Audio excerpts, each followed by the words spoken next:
Oh my God. Oh my God. Oh my God. Oh my God. Come on, man. Are you serious? He's been shit all season, Watkins. He's been dropping off. We do not deserve this. People be coming in now thinking, oh, what's going on? We don't fucking deserve this. They've been shit. Corner.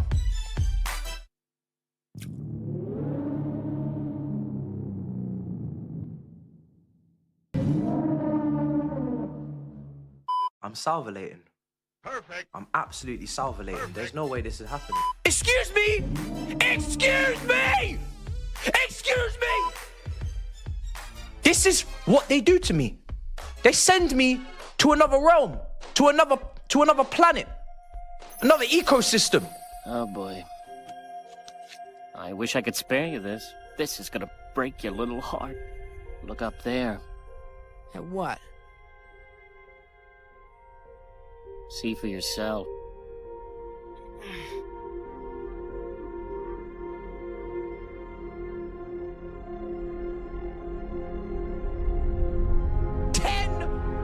Points! 10 points behind Aston Villa! I tried to warn you, Stuart. I told you it wasn't gonna work out. 1.100 million billion spent! What are you gonna do now? A sniff! Plenty of sniffing! Lines! Lines! Drugs! Really? Good idea. But you come on and you just get booked and it's the first thing you do and I'm just so sick and tired of it. It wasn't a massive part of his match. It really is irrelevant in the grand scheme, but it just reminds me of how... Infant! We have infants coming off the bench! We have infants, key stage 2 students coming off the bench! Kids coming off the bench that are meant to be getting us the winner! Because we're 1-1 at that point, we're trying to kick on, we're trying to go on to bigger and better things, to win this game that we deserve to win in my opinion, at that moment. Oh wow. Can we stop the grid so I can point at him, please? I don't even know if we can stay monetized for that, but yeah, big up Skull. That might be one of his best ones. That was actually cold. You're a little man. What a movie. Memories, man. Childhood memories. That SAEED, salivating. You know that one? Well, I genuinely don't know that one. Salivating, yeah. Matissism. We need a Matissism. Yeah, that one there is head loss. We'll blame it on the head loss. That one. We'll let him off. But this is what your clubs do to you. This is what the clubs do to us, right? Good. Even Matisse is talking salivating. Good. He deserves it, bro. He deserves it. Honestly, he deserves it. I remember doing a mob with him literally 2 weeks ago, the debate, and he was grinning like a Cheshire cat. I was thinking, what the F are you smiling about? Like you've been terrible in December. You're smiling, giggling, making jokes, cinnamon swirl, Mickey Mouse, just fucking joke without a care in the world. And I said, the nature of this game, it swings and roundabouts. Your turn will come. And lo and behold, literally a week later, his turn is here. His turn is here. And you know what's so funny? Watching his reviews, he's saying the exact same things we've been saying for the whole season that he's been arguing against. That, guess what? He put out a video basically saying the same thing when the window closed. You see how stupid that is? You see how nonsensical that is? He criticized the very same things that he's criticizing now at the end of the window, yet said, my team are finishing second. My team are going to do this. We're going to do that. Ah, rah, rah, rah, rah, rah. Champions of the world. Champions of the world, yeah? Show us your gold badge. Show us your gold badge then. Is it making you happy right now? He's hiding. He's triple hiding it. He's got a jacket on. He's got a jumper on. Is it under there somewhere? The second the army gear came out, the second he turned into G.I. Joe, it all went to shit. You know what I mean? Like it's I don't even know what's going on. I can't even. I'm trying to defend. I can't even. I was going to defend him a little bit, but I just can't. It's bullshit. It's just shit. You just need to know where you are now, and that's it. It's just like I say. I draw at Arsenal. I'm coming out. This is it. Breaking into Turkish's gaff. Bulletproof vests. The army's at the gates. Next minute, the fucking army gets chased away, and they just left you there, just running around with your glasses on and that, like with your tits out. And it's like, you know, it's bad, man. It's a bad position to be left in, and I think it's only going to get worse, man. Why are you wearing a coat indoors? Have you got the training bra? Have you got the training bra on? Have you got the bra on? Because if SAEED was losing, he'd have to have the Jamal on. It's cold, isn't it, man? It's winter's coming, isn't it, man? For Chelsea, that's why. That's why winter's here for you. Is that why he's wearing the coat indoors? Winter's here.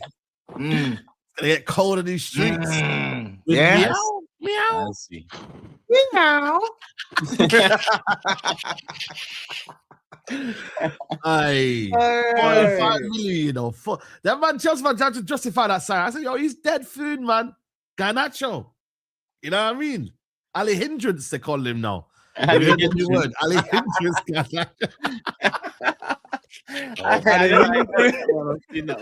Aye. You might never get to do the whole Garnacho prop. It's mad. They got my man in up front. What they call him now? The Dilap one. Dilap Lesnar, something like that, bro. It's crazy. Man's a wrestler. Yeah, Dilap Lesnar, man, just fighting people, man. He's fat, bro. It's peak out there for these lot. Hey, first and foremost, I say that 6 minutes in already. Hit the like button, hype the video, subscribe, and show Skull some love because that's another legendary intro in the bag. And obviously that dictates where we start. But before we start, love for the love people, because obviously we brought out something a bit different on Christmas Day. Whether you celebrate it or not, it was just about the holiday period, you know, breaking bread with friends. And a lot of you enjoyed it. We see the comments, we see the likes, we see the, you know, the love that it received, especially considering it was just something different. It was just us, man, sitting down, you know, having something to eat, having a laugh, talking, remembering memories and all of that. But big up the community on the love for that, because, yeah, we got a lot of it. So love for the love, but make sure you show this video some love, and the individual channels are in the description below. We're getting to that stage of the season, like halfway stage, game week 19. We're going to preview that a little, do our predictions, but we've got to talk about game week 18. So make sure you do follow the individual channels because everyone's releasing something. But yeah, Matisse, I mean, you held 5 minutes already, but we ain't even started yet. So you might as well start. Why are you wearing a jacket? Why not? No, but there's a meaning to everything you do, especially, you know, you're meticulous with your I'll call it art. Yeah. What is the meaning of this jacket? Like, what are you? Is it cold? You hiding something? Oh, he's leaving. No, he's leaving. The meaning. I'll tell you the meaning because I've worn a jacket many times on the stream. When you wear the jacket and a hoodie, you're leaving. You're leaving the game, the title race. He's leaving his club. Not right, actually leaving his club, but he's giving up. That's it. I'm taking my jacket. You know what that meme when you put the jacket on and you walk out? That's Matisse right now. Bless him. Look at him. He's broken. That video was quite funny, actually, because Matisse, you're right. Matisse is very meticulous with his words, what he says. He doesn't, you know, say things that he thinks might come back to him. But he was, I'm going to use his own word on him. He was so discombobulated there. It's unreal, man. This is what Chelsea Football Club, unfortunately, have done to him and to many other Chelsea fans that were telling us, and telling me, and probably telling all of you lot about the world champions, about how they are world champions, and they really meant it, that we are world champions. And I said to them, okay, no problem, but long season ahead. And then they signed all these players, kittens, Alejandro, what are they calling him? The lap dancer. I mean, atrocious signings, really, if you analyze it. And they've had injury problems at the back. But yeah, every time you think that, can Chelsea become serious? They become so unserious. So unserious. Great. He deserves it. He deserves it. I'm sorry. He doesn't deserve it. No. He deserves it. He deserves it. There's no pity party for him. He thinks because he's putting Robert in his place when Robert makes his delusional takes and he shouts at John. He thinks, oh, I come in peace. No, that's not running around here, because you had multiple times. Turkish asked you multiple times. Steve asked you multiple times. You had multiple times to recant the waffle that you said when the window closed, and you didn't. Every single time on the mob, every single time on the Big Six show, he would double down. He would double down all the time. So as far as I'm concerned, he is not like a Robert. He's not like Don, but he is delusional as far as I'm concerned for even uttering the words second place for this team. He knew everything that's happened would happen. He knew that. This isn't a dumb boy. This is a smart cookie. He's not dumb. So for that reason, he deserves every bit of stick. He deserves it. He deserves it. I'm sorry. He does. Yeah, man. Yeah. He tried to go to my car park as well and do Yeah. a madness there. Oh, yeah. You know what I mean? Got sent packing then. What are you saying, Matisse? I genuinely can't help myself. I just can't. I rock up to your car park. I break into your house. Yeah. Who knows what comes next? You know what I'm saying? You got us soon, mate. So you better think of something.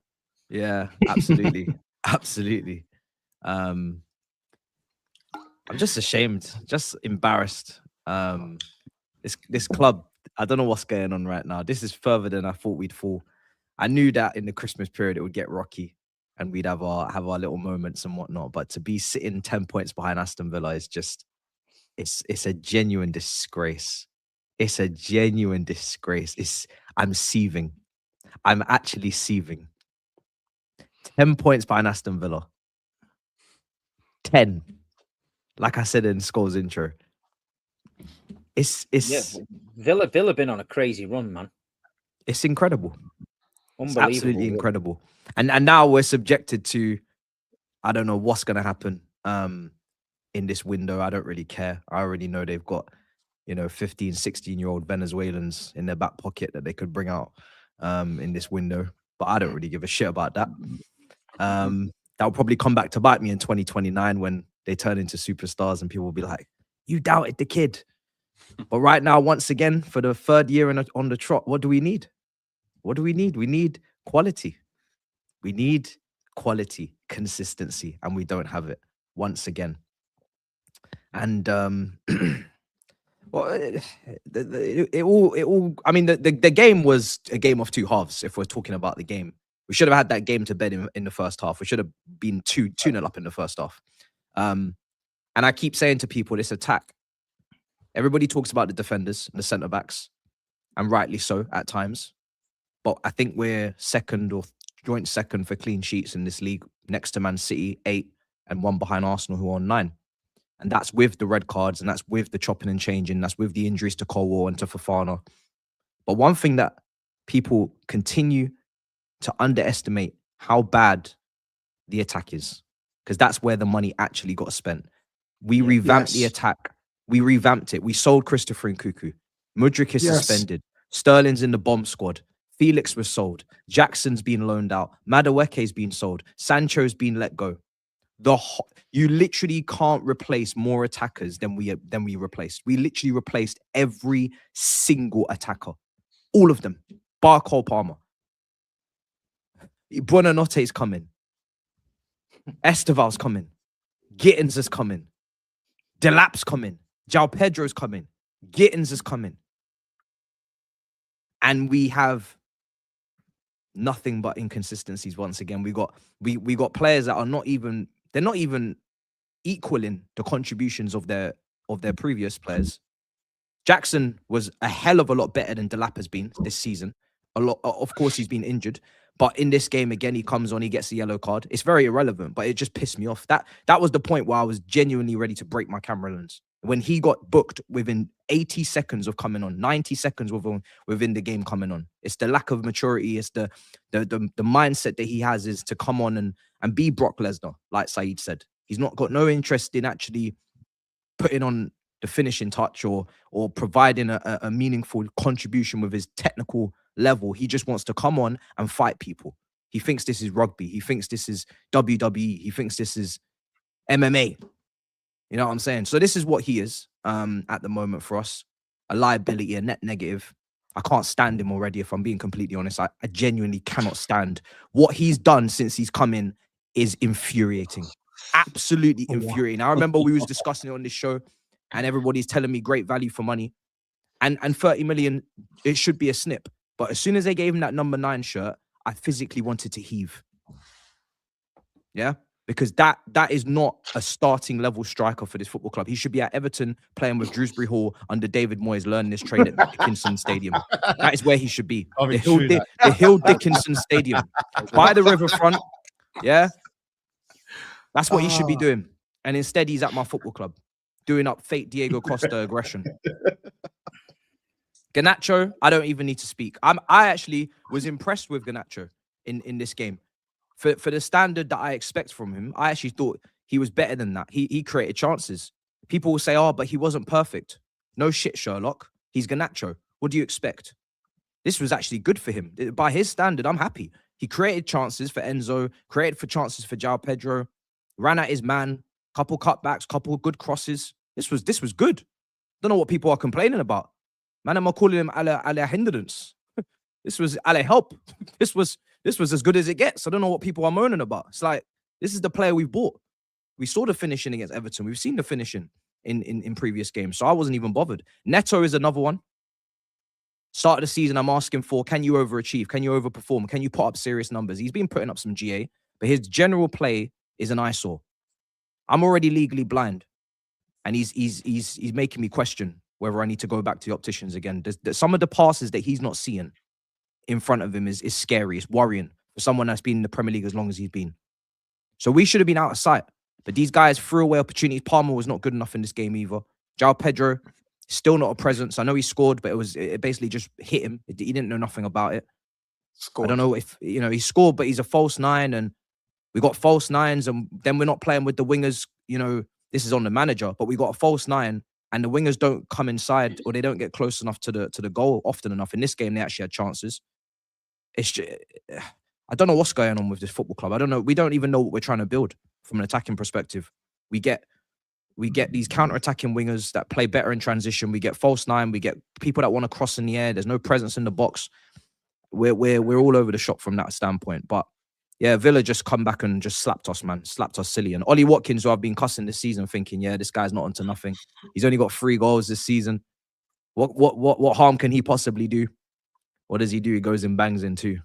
And Sancho comes on off the bench and actually has a good game. And the substitutions that they bring on versus the substitutions we bring on, Delap, Gittins, and Esteval, 18-year-old, is the only one that actually we were looking forward to seeing.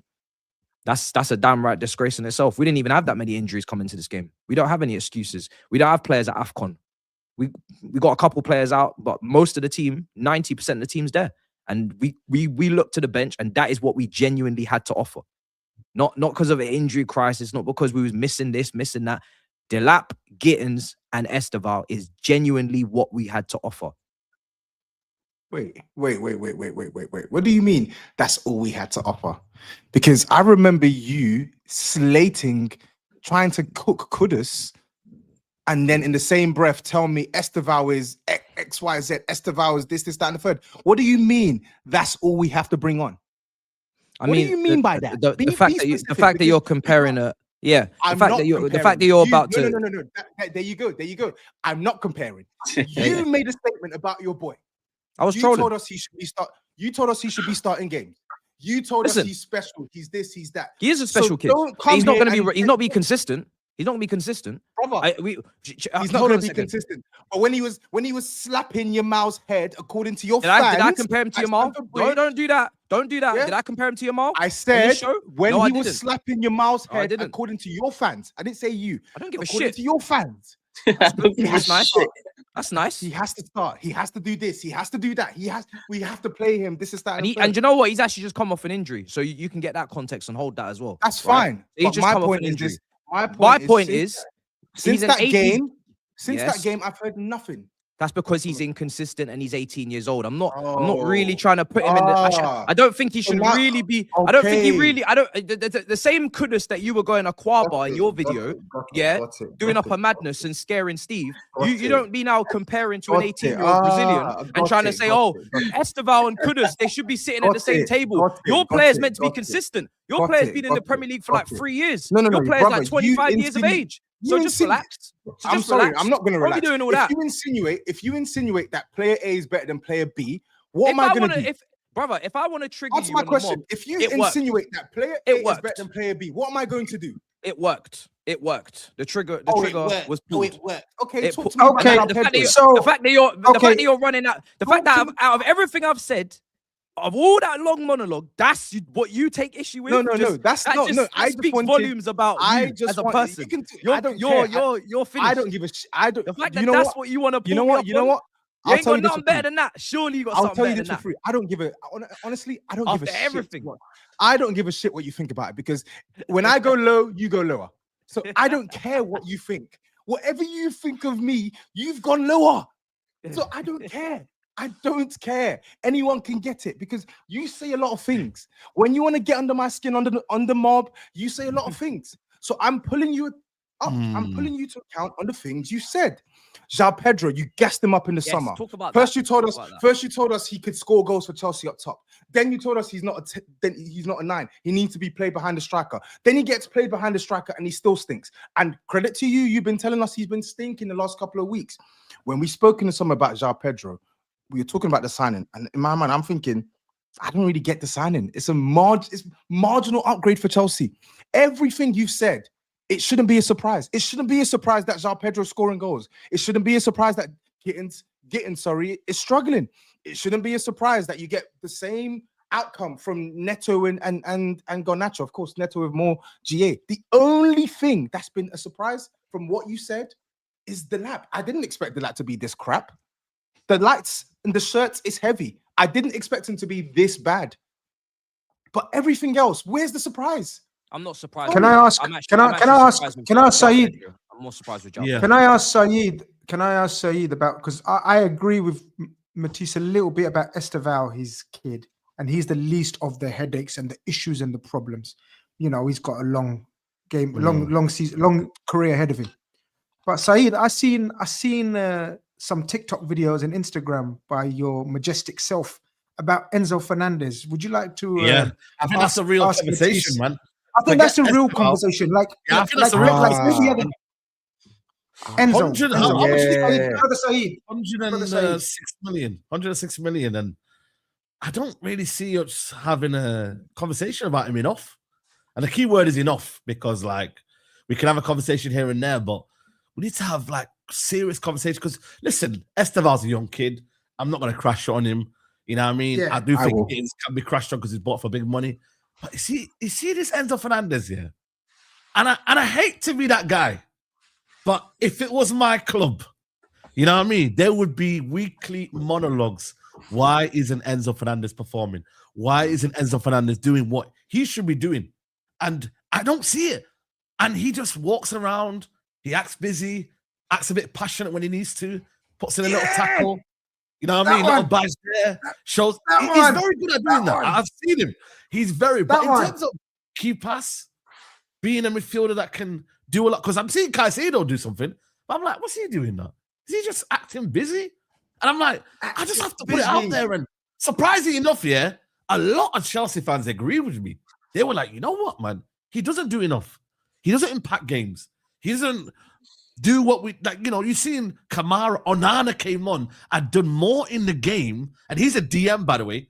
DM. He's not a creative midfielder. Kamara was shit in that. No, not Kamara. I mean Onana. Onana. I'm talking about Onana. Okay. Yeah. Cool. Onana came on in the game and did more than Enzo did in the whole game, and I'm like, that's a DM, and your guy's meant to be a creative outlet. So that's where I'm like, we need to talk, man, because Esteval and them, man, he don't really fulfill me. Like, and this guy's been here, what, how many seasons? 3 or 4? Is this his 4th season now for Chelsea? I think it's. And yes, I'm not going to say he's not had good games and he's not had games where I'm like, you know what, fair enough.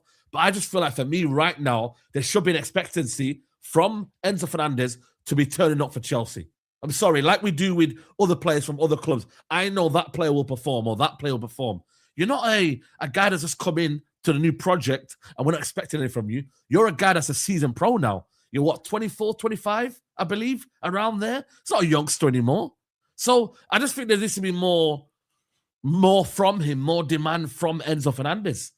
Or is this what he is? Is this what has he hit the ceiling now of what he can provide at Chelsea? The first half, you wouldn't have been speaking about our team because we had Villa at a 0.00 XG.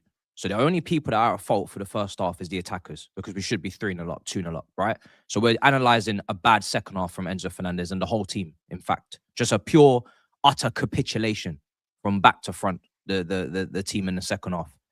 They concede chances. They get outrun in midfield. Enzo Fernandez's athleticism is always going to be in question because he's just not built to be up and down and covering ground like that. He does try his best, but he's not built for it. And to be honest, listen, if the season carries on the way it's going, it wouldn't shock me if someone did come in for him and he was one of the ones to move because we're in a situation where apparently buy to sell And I think one or two at least big assets are going to end up going out the door if we are to gain any money to revamp the team in the way that we need to do it. I'm not really. I don't know. I don't know. We're definitely going to be a sizable loss. I don't see anybody paying anywhere near what we paid, and rightly so. We know that we overpaid for Enzo Fernandez and Caicedo. I still think that they're top Not players. for Caicedo. Caicedo's worth every penny. No. Caicedo is not worth 115 million. It's not worth 100. No. You'd be hard pressed to find a central midfielder worth that kind of money. I truly don't believe that part of the pitch is worth that kind of money unless you're like some sort of Frank Lampard regen, and you know what I'm saying. But listen, goals is what you really pay that for. I told him it's funny, man. At least Caicedo has been brilliant, right? At least Caicedo has been he's got to a point where he's playing at such a high level, a top level, and no one's talking about his price. And that's what Enzo Fernandez has to do. He has to get to a level where no one's talking about his price. But I don't know if that's going to happen, because we keep having these conversations every couple of weeks. I keep saying, no, you need to look at the contribution, because he has been contributing last season, some parts of this season, but it's not consistent. So I'm slowly just being like, you know what? At this point, I know what type of player he is. I know what type of teams he can play for. If he ends up leaving here and going to those type of teams that I think he'll go to play for and play how I think he will, then it will be a Chelsea problem, not an Enzo Fernandez problem when it's all said and done, in my opinion. Would you like to change your mind? Would you like to change your mind about your midfield? No, I don't change my mind about my midfield. Is the one thing I'm very stubborn on. I'm not going to be changing my mind. I got a top midfield. Wow. Boy, it's not about. I got a top midfield, and we should have been 3-0 up at half time. And then if my attackers aren't mid-table level attackers, which they are, then we're not having these conversations. And that's didn't Enzo Fernandez miss a decent? He did. He did. So he should have hit the target. But it's not just your attackers, because he gets licensed to go. He gets goals. Enzo Fernandez actually gets goal contributions. You can go and check and compare with any midfielder in 2025, and he's probably going to sit in the top 2. I'm not saying he doesn't. I'm talking about the game. As much as he did miss that chance, I'm looking at the attackers who are not consistently putting the ball in the back of the net. I'm not talking about one game. I'm talking about every game. These guys are missing chances. These attackers, every game. So that's my that's my analysis on that. I'm not gonna lie. I was shocked by the video that you put, Saeed. I didn't watch the second half because I get your point, but I was like, in the first half they were because it's a 90-minute game though. It's a 90-minute game, guys. And we're saying that Enzo doesn't really have that 90-minute game in him. And I'm just like, the way in which he capitulated in that game, I'm like, bro, Caicedo was left to do a lot on his own, and he lost his head. He made a tackle, I think, on a play. Should have got a yellow card, by the way. And I'm just like, bro, like, you're meant to be an experienced player now for Chelsea. And the game just went past him. And he's in that midfielder we're saying is the best midfielder in the league in terms of a trio, right? So I expect more from him. Well, but that's what's been said. So I'm going by what's been said. Yeah, by one person on the panel. No, but let's be honest, though. A lot of Chelsea fans would say their midfield is one of the best in the league. Would they not? One of the best, yes, but the best. Yeah, I'm trying to say. So if we're going to go by that standard, it's all dependent on results, and the midfield doesn't win or lose you a game. Individual errors, red cards, mistakes, missed chances. This is what loses and wins you games. So at the end of the day, we also look at midfields. They're very key in football. Yes, they're critical, absolutely. But if you create 4 or 5 chances in the first half, you don't take them, you are going to have problems in the second half against a team like Aston Villa on 10-game winning streak, which is why the attack stinks. Simple. The attack absolutely stinks. I'm sorry, it does. I'm not looking at Garnacho. Gittins coming on. I'm not looking at Neto. But the IQ of some of these attackers is disgraceful. So what are we saying about this recruitment now? They're constantly putting 1v1. They're not decisive. Don't take their chances. The recruitment level for me, it's not been nowhere near good enough. The other couple of seasons, it was a bit mismatched. You was just harvesting players in, and we thought, okay, it's got to settle down. He settled down. You went away to America. You won the tournament, fair play. João Pedro, etc. On the form over there, looked like, oh, they might do something this season. But is this not a typical case of signing proven players that people keep telling me about, which struggle to step up a level? We've seen players go to Man United that struggle with the pressure at Man United. Chelsea holds the same weight because you look back at the Chelsea legends, etc., etc. The fans demand a certain level, and the club demands a certain level. And what you've got is a bit of a mismatch. So you look in midfield, you got Caicedo, and you think, you know what, he's a great player. Yeah, and I think he carries Fernandez. I don't think Fernandez is the same. He can't lace his boots. %. It's all right playing 1,000,000%. alongside someone good, because if you play alongside someone good, they get you out of the shit. How many players have come in at City, played alongside Rodri, got away with it because Rodri carried them? I think that happens there. You look at the back, the goalkeeper's not the greatest. Cucurella's a good player. The centre-back, some of the centre-back pairings you've had this season, Tosin, people like that, should nowhere be near Chelsea in a Chelsea shirt. Pedro Neto, he was great at Wolves. Has he done it for you? No. It's all right saying G&A, but look at the past wingers of Chelsea, Robin and all them. And it's all right saying you can't do that, but you can, because that's the level, you know, if I'm a Chelsea fan, I'm looking at. So when he wheels Neto out, I'm thinking, hold on a minute. When he wheels Gittins out, I'm thinking, hold on a minute.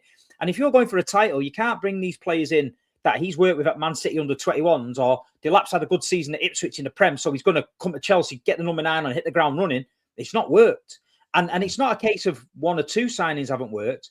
4, 5 and 6 signings are not working there. So you've got the carriers in the team. Reece James coming back, fantastic player. Caicedo, we just mentioned. People carrying the Chelsea squad only so far, but now it's come to that crunch time when games are coming fast every 3 days. You've got to rely on these people. There's players in that squad you can't rely on because they're not good enough. They're just not good enough. And just look at the centre back that made the mistake. Hold on, what's go on. Go on, what's the question? Just a question, Matisse. Adding on to that, it's not a pylon, but it's just this. I think is a bit of a deep question, maybe. But so we often talk about players. Like Steve often talks about players performing for lower level clubs, but when they go up to an elite level, they can't get away with as much shit, and they can't get, the performance levels that need to be so consistently high on a regular basis. Am I right in saying that you had most of your sporting directors, analysts, recruitment team from Brighton?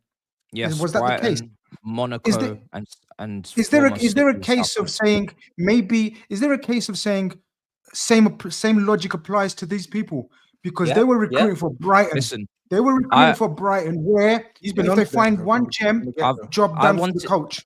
I wanted these sporting directors sacked 2 years ago when Pochettino was in charge. I said I want Luis Campos. Luis Campos is one of the best sporting directors on the planet, bar none, right?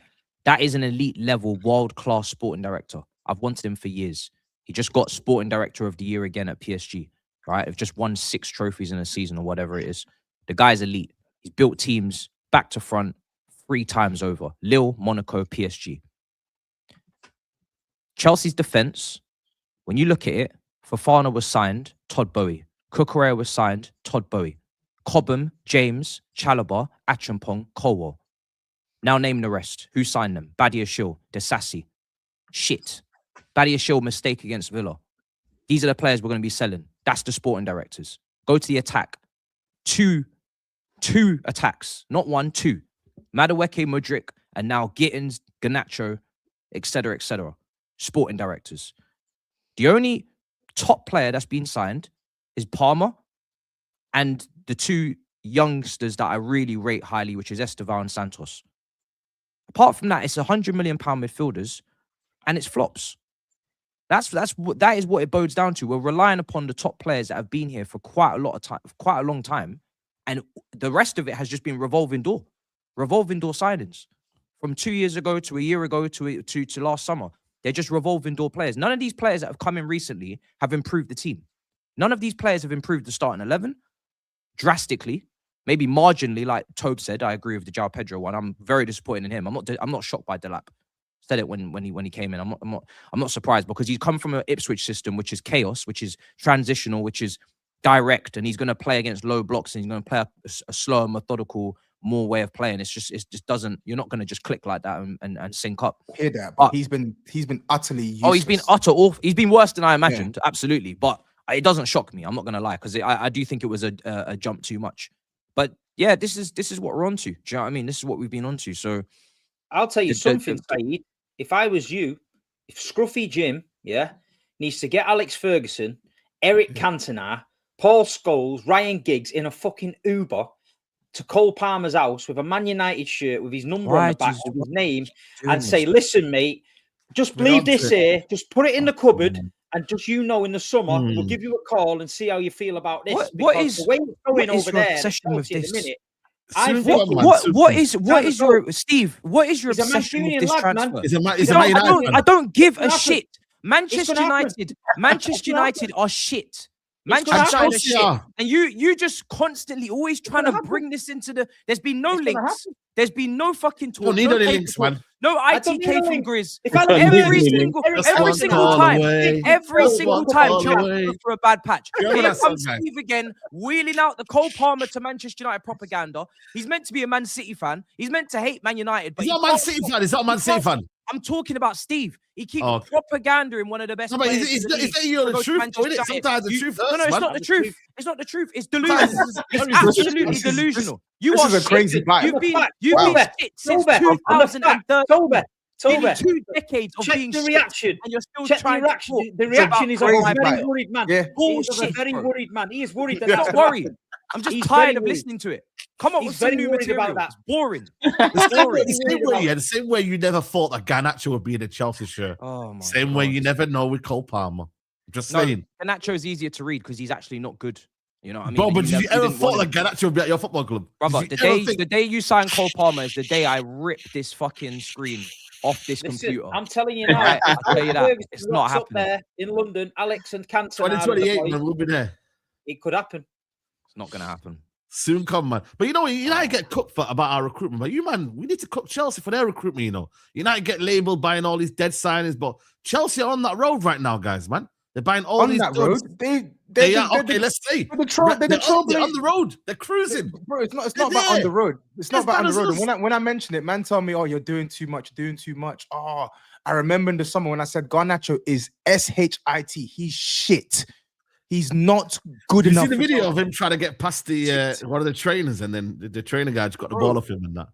That's crazy, man. The thing is, as much as I want to cook Matisse, I also sympathize somewhat with Matisse because shock. It's the truth because I somewhat sympathize because it's like I know what it feels like to watch a player you knew from the get-go is here we go. Brennan Johnson. I'm not talking about Brennan Johnson. I'm talking about some of the players that he knew that he wasn't going to like and wasn't going to perform for their club. But then my sympathy just goes away because I'm just like, but you knew Garnacho was crap.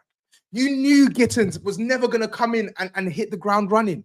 You knew that. You knew Esteval was an 18-year-old and it's too much pressure to put on an 18-year-old to cook week in, week out. Do you think the World Cup? Do you reckon the World Cup has given like a false sense of reality? Because I'm not gonna lie to you, like the Club World Cup, when the World Cup, everyone, it was. Yes. The World and I Cup said was that at the start of the season. I Yeah. said that at the start of the season, said that on the mob, and all I get told is you're a hater, you talk too much, you chat shit, you're jealous, your club's shit, this, that, and the third. I'm like, no, they're not good enough. Look at their team from head to toe. They have players that can, don't get me wrong, they have players that can beat top sides on their day, one off. Yeah. But I keep saying it, the mark of a good team isn't just your ability to beat a team one off. We beat Man City one off. Man United beat Liverpool on a one off, right? Wolves nearly took a point from Arsenal.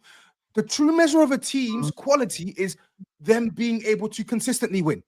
Maintain your style of play over a course of a season and consistently win. This is something that this team have not done for years. They've not challenged for a title since 2016, 2017. Since they won their Champions League title, they haven't come close to winning a serious trophy, right? And I'm talking serious trophy by their standard, not by my standard. Serious is Premier League, Champions League. The closest they've come to winning trophies is League Cup finals, League Cup semi-finals, FA Cup finals. And then last year, because they won the World Club Cup and the Conference League, bro, you're Chelsea. You're actually Chelsea. No. I can't believe I'm having to say it. You're actually Chelsea. And their fans were actually gloating about the Conference League. I'm like, what? You're Chelsea. You're literally Chelsea. You won title after title with Jose, and you're gloating about Conference League. Talk about your inability to maintain consistency over a full Premier League campaign. But no, when TOBS says it, he's a hater.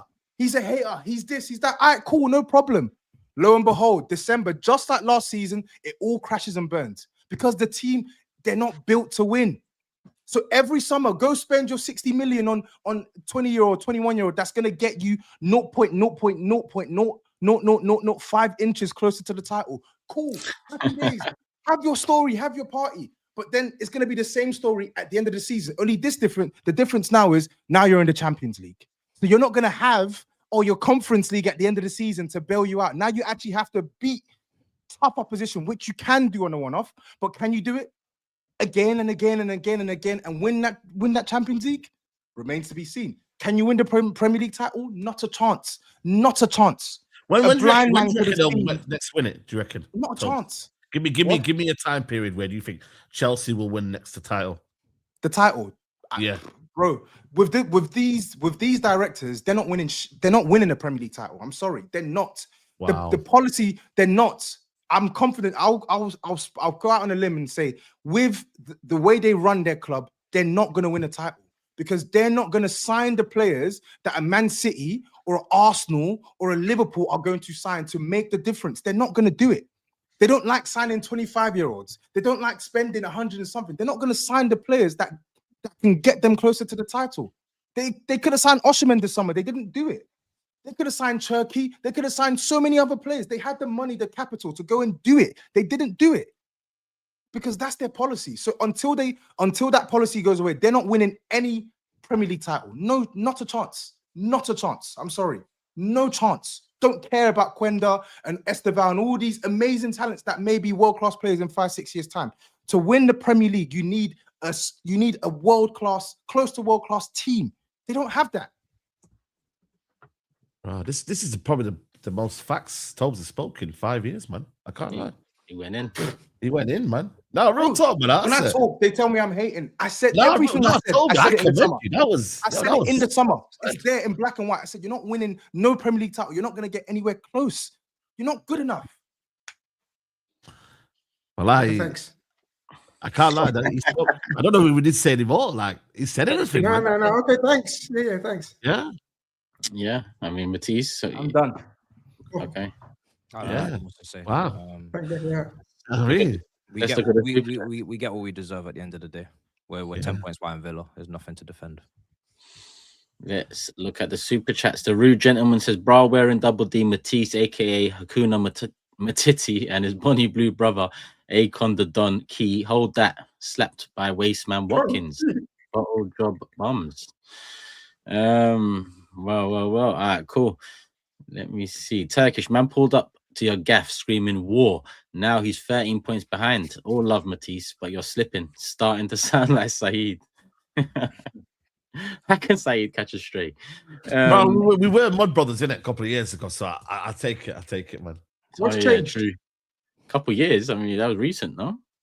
Yeah, but we were in the mid-6 and that. It was all mad. Oh, yeah, that was a couple of years. Yeah.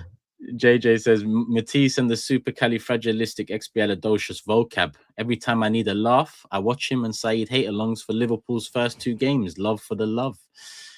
And James says, Matisse has got that much protection on. It looks like he's going to take on Bonnie Blue.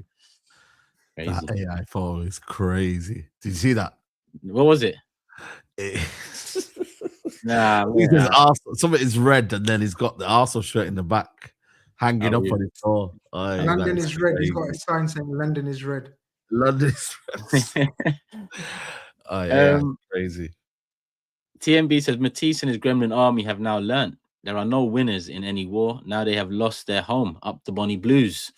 And Mobe says, I swear if there's no video when Liverpool lose again, we will riot. Rishab says, us Chelsea fans deserve this. Ain't built for a Prem title just yet. Got to stay shush and take our shitty Prem season, but Champions... Huh? Shitty Prem season, but Champions League win, trophy, and talk in May. I get it. All right, cool. World Club Cup, whatever it is, man. Who gives a shit? Holding an L to Villa, who have the Scottish Nicki Minaj, McGinn, and... You're moving mad.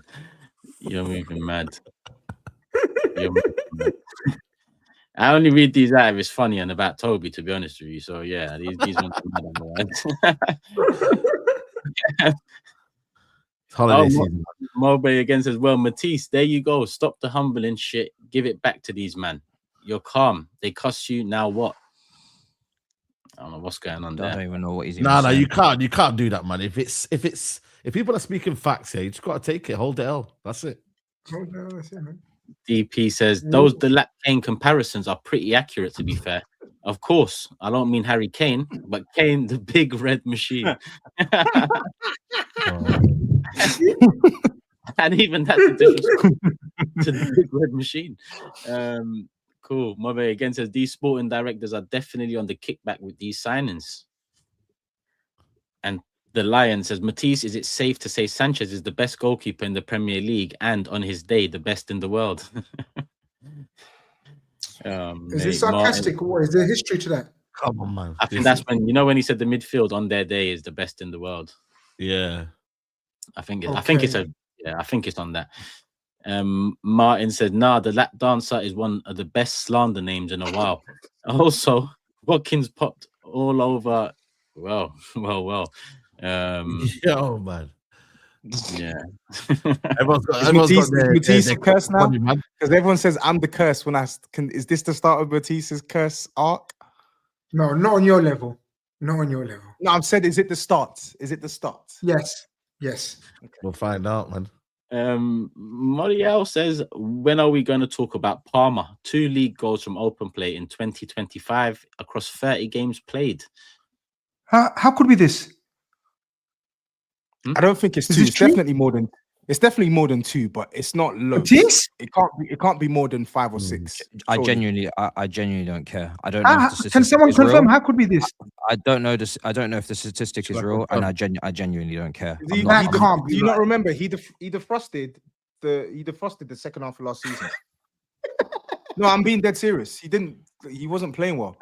Matisse, he said league goals, isn't it? He said league goals. He's been injured. Yeah, he wasn't scoring. Right. He wasn't scoring. He's probably right. He went bare games without scoring, and obviously this season he's been injured though, so it's a bit. When you got as many scrubs as I do in attack, Cole Palmer's is not my first point of call. Ekas says this Enzo guy cost 100 M's and is bang average. Can't control a game, meaty off the ball, and technically all he does is box crash. Clown owner says Wagwan Matits Minerals FC was right whether you like it or not. You and a bag of Chelsea content creators, Lewis, Nini, are frauds. If you call out the truth, you lose your peas. Suffer. Oh, you man are at that stage of the process. Oh my God, we've been there. By the PR merchants. Apparently, Sheikh Mansour pays for all my Mansour pays for all my tickets.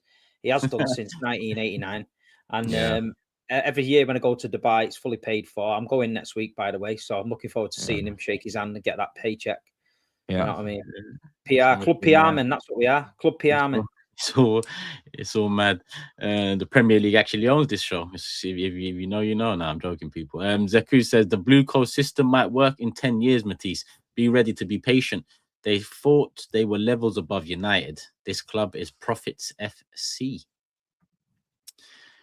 Julian says Chelsea are now better known for human trafficking rather than a decent football team. It's mad. And Mohammed adds, midfield doesn't win or lose you games.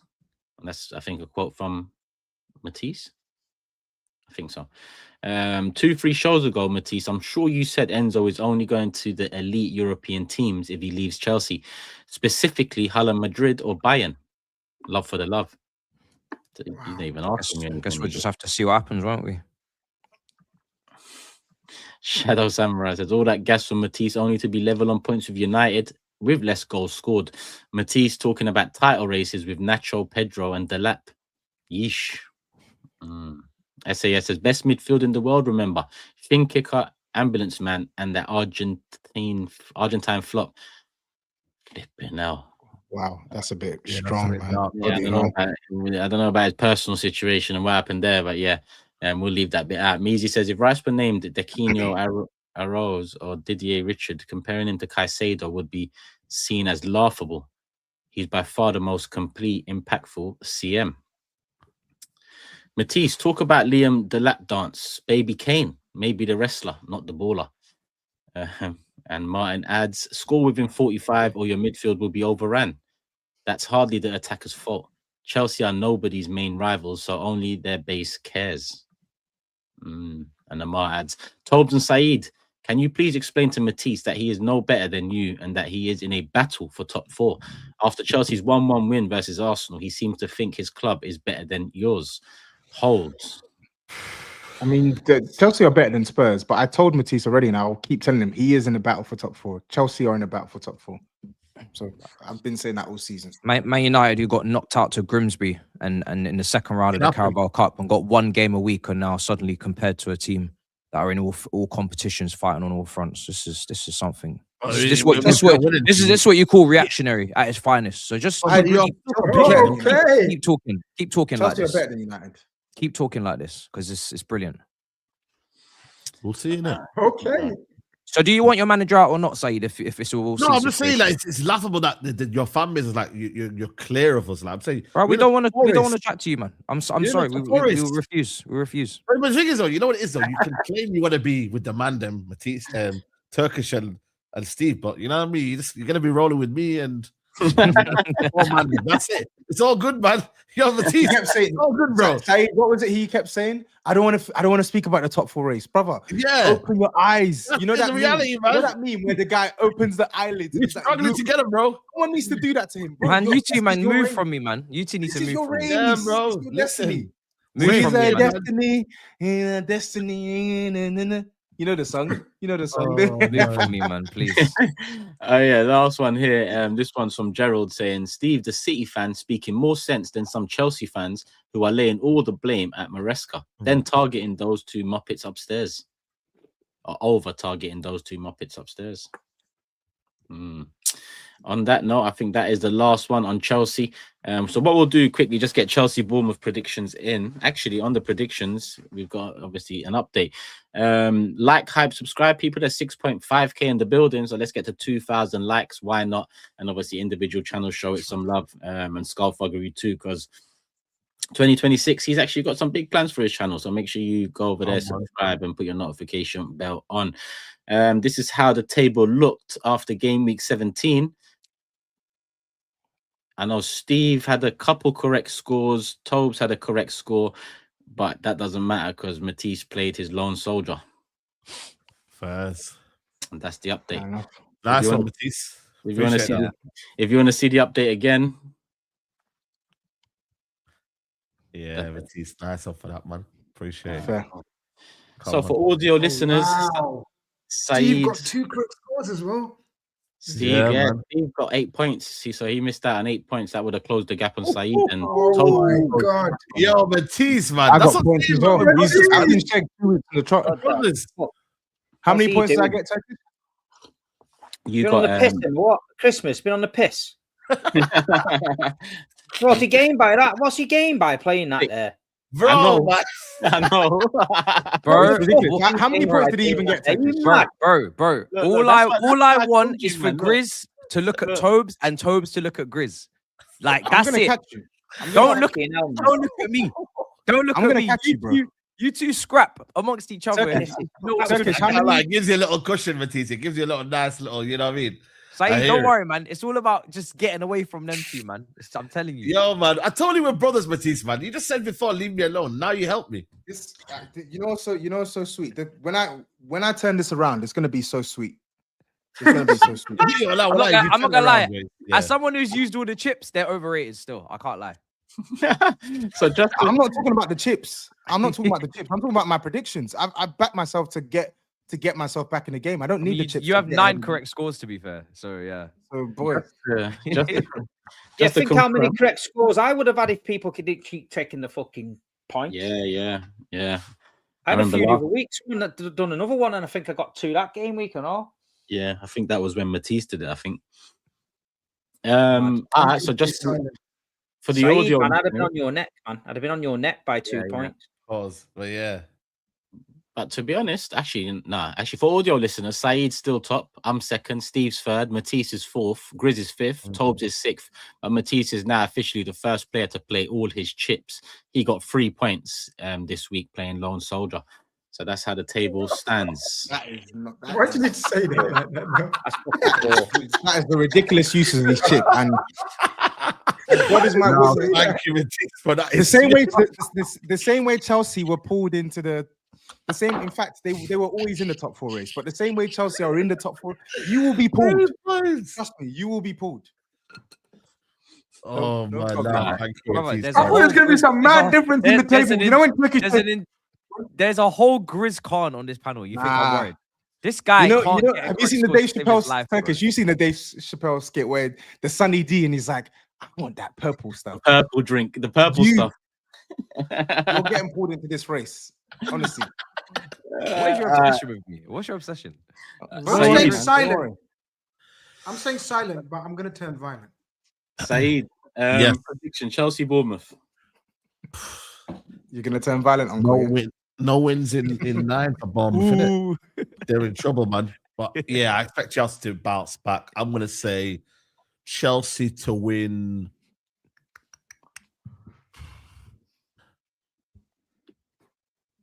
3-1. 3-1. I'm also going 3-1. Steve. 2-0 Chelsea. 2-0. Matisse. 1-0 Chelsea. Grizz. 2-1 Chelsea. And Tobes. I'm gonna go 2-0 Chelsea. All right, 2-0. All Chelsea wins. Couple 3-1s, couple 2-0s, a 2-1 and a 1-0. Let us know yours. Comment section, live chat, do what you need to do. To be honest, we might as well roll over into Arsenal Villa, but maybe just talk about Villa first, considering we've just spoken on Chelsea. They are right. If people say there's a title race now, then you'd have to admit that they're in it. But obviously, I'm looking at more February, March. But Aston Villa are up there. It's a big game coming up. Is this one of those ones that fade away come February, March? For me, yeah. You just never, you never know, do you? You just never know. We've seen Leicester go all the way and do it, and every week when Leicester were doing it, everyone thought they were going to fade away. Then all of a sudden they were just there, and you're like, shit, they ain't going anywhere. I mean, they got a good run of momentum. They're coming from behind in games as well, which is always a good sign. January window's coming up, so if he goes to the board and says, "Look where I've got us now, give me this player, give me that player, and I'll win you the title," why not? If you're an Aston Villa fan, why not? You know what I mean? You got to go for it. But they are a good side. They had the start they had this season was shocking. Yeah, and then they just grew into it. That's the problem, though. Yeah, the transfer window is a problem for them because they're not in a position to spend. They got massive PSR issues. But I'm glad the second best coach in the league is showing himself, man. I think some credit needs to be given to him for the second half changes that he made. He went for the kill. He saw blood, and he went for the kill. And his substitutions were inspired. And yeah, man, I think it's time he got his flowers, man. I think he's vilified from certain sections of the media as well because of his time at Arsenal. But I got a lot of respect for the guy, man. Unai Emery, man, second best coach in the league. It's a big game. Yeah. It's a big game for Arsenal. Their record against you has been probably one of the best in recent times out of the clubs that you've played. Like, they've been a proper hindrance to you. Yeah. But I genuinely think this is one of those crucial games remaining in terms of the league title. Like, this is a 6-pointer, man. This is a 6-pointer. You beat Villa, brother. You're in a good space. Good space. But if they somehow get a result, then we have to take them seriously. We have to take them seriously. Yeah, but if we win, it's just for me anyway. It's look over at City. I don't see it because I don't see a title race yet. For me, it's February, March, right? If Aston Villa beat us, then I think, wow, like this might be more serious than we think. And Steve's right. If Emery turns around, you say PSR, so many times I hear PSR issues, and then all of a sudden the team is just doing something, right? So if there's a chance for them, I think if they beat us, yeah, I'm very serious in my opinion. But if we beat them, I don't think we've knocked the contender at. I'm looking at City, right? So it's just onto the City Sunderland game for me. But it's a big game. It's a big game, and they are probably our biggest bogey team now. I think last 5 games home and away, we've lost 3. Last 5 games at home, we've only won 2. They've won 2. So whichever way you look at it, in terms of us against Villa, they are our bogey team. Emery versus Arteta is like 7-2, I think. In terms of games, including Villarreal semi-final, Europa League, home away. It's a big one, but it's one we got. It's one we got. You know, we got to win. Obviously, as a fan, revenge is on the cards, but the team and the manager just have to look at it as a game we have to win. It's a home game. We have to play better than we. Well, I say play better. Brighton, you know, we played better than in games before that. But part of playing better is putting the ball in the back of the net and making sure the last 15, 20 minutes isn't squeaky bum time. And I think we've had a bit too many squeaky bum times in the last 5. We have won the last 5 across all comps. But in terms of you could tell the crowd felt like when Brighton scored, you could tell the whole stadium changed. The whole stadium atmosphere changed. And it's like you could see people are like shit. And this is what the players have got to get out of the system, because if Aston Villa score early against Arsenal and that happens in that stadium, boy, not good, man. This is what I want to happen. This is what I'm relying on. This is what I've said. The business end of the season, when the pressure comes, I don't think the Arsenal team can deal with it, and that's why City fans want that to happen. We want it to come on. If Arsenal have got to shut it out and win and get this result, it's going to be tough, because Villa are going to think they can go there and win. Brighton probably didn't think they could get anything. Then they got a little goal back. They were too passive, man. The save by Raya was fantastic. Oh, that was world class. From Minty. I mean, if that goes in, it's a meltdown. It's a meltdown. But listen, it is what it is. It's going to be a good game. I'm looking forward to watching it. But I'm just thinking, from you personally, Turkish, are you feeling it a bit? Because the performance level from Arsenal, I mean, they're playing well. They got the possession, etc., etc. But what I'm saying is, they should have killed the game off, though, man. They could have. Yeah, they should have killed the game off. And how many times can you get away with it when you finally don't kill the game off, and then all of a sudden you've got a point? That's what stopped them the last few years, when they were battering everybody. Then they got down to the nitty gritty. Then next minute they're getting points against random teams, and you're thinking, "Fucking hell, how's that happening?" But that's what happens, doesn't it? You know what I mean? And I think, just while I'm on it, I think that me and Toby, like we did our little Ole's at the Ollie at the wheel. I think we should have a new section. I want to have a new section every week. It's called Wardrobe Watch, and I want to analyze the wardrobe that you've got playing up front. You know what I mean? So starting for the next game, we're going to have this new section called Wardrobe Watch. I'm going to get the stats and we'll talk about it, because at the minute, if you got a 2-door oak wardrobe and put it on the centre spot and sack across the inner, hit the corner of the wardrobe, it'd probably fly in the top corner. So he'd probably do more than what the wardrobe's actually doing at the minute. You know what I mean? So wardrobe. No, it's real talk, man. Turkish, you got a bit sensitive in the group chat, man. When I was talking about Yokeres, man, I was like, yo, man, what's going on, man? It's the truth, though, man. He don't do nothing. He's just there, bro. I agree. I agree. And also, can you tell the people about the trombone? Whoa! And the what do you mean, whoa? What do you mean, whoa? I mean, whoa. Hold on, you said you agree. Wait. You man don't clock that. Anytime you talk about Yokeres, I just deflect it to Muani or Sesko or Pedro or all of these, Isak, all of these other strikers that haven't banged. Do you think I'm happy with Yokeres? I'm not happy. I just try and deflect. Yeah, but we have to listen to the nicknames, innit? Glock 9 and Glockeres and that. Like, told you this shit. SAEED gave him that. Don't. It's not me, man. It's Troops. That's Troops' thing, not me. And I want to know about the trombone, man. That's Troops. That's tell not me even about the trombone, Turkish. Because if my fan's doing the trombone at the Etihad, I'm getting bare shit. So tell me about the trombone. Same for me. Okay, let me explain this to people. Yeah, this is what happened in the WhatsApp. Since we're talking WhatsApp group, TOBS put a video of Arsenal fans playing trombone at the stadium and initiated Steve to do exactly what he's doing here. Do you see the level of pettiness I have to deal with in the group? Whoa. No.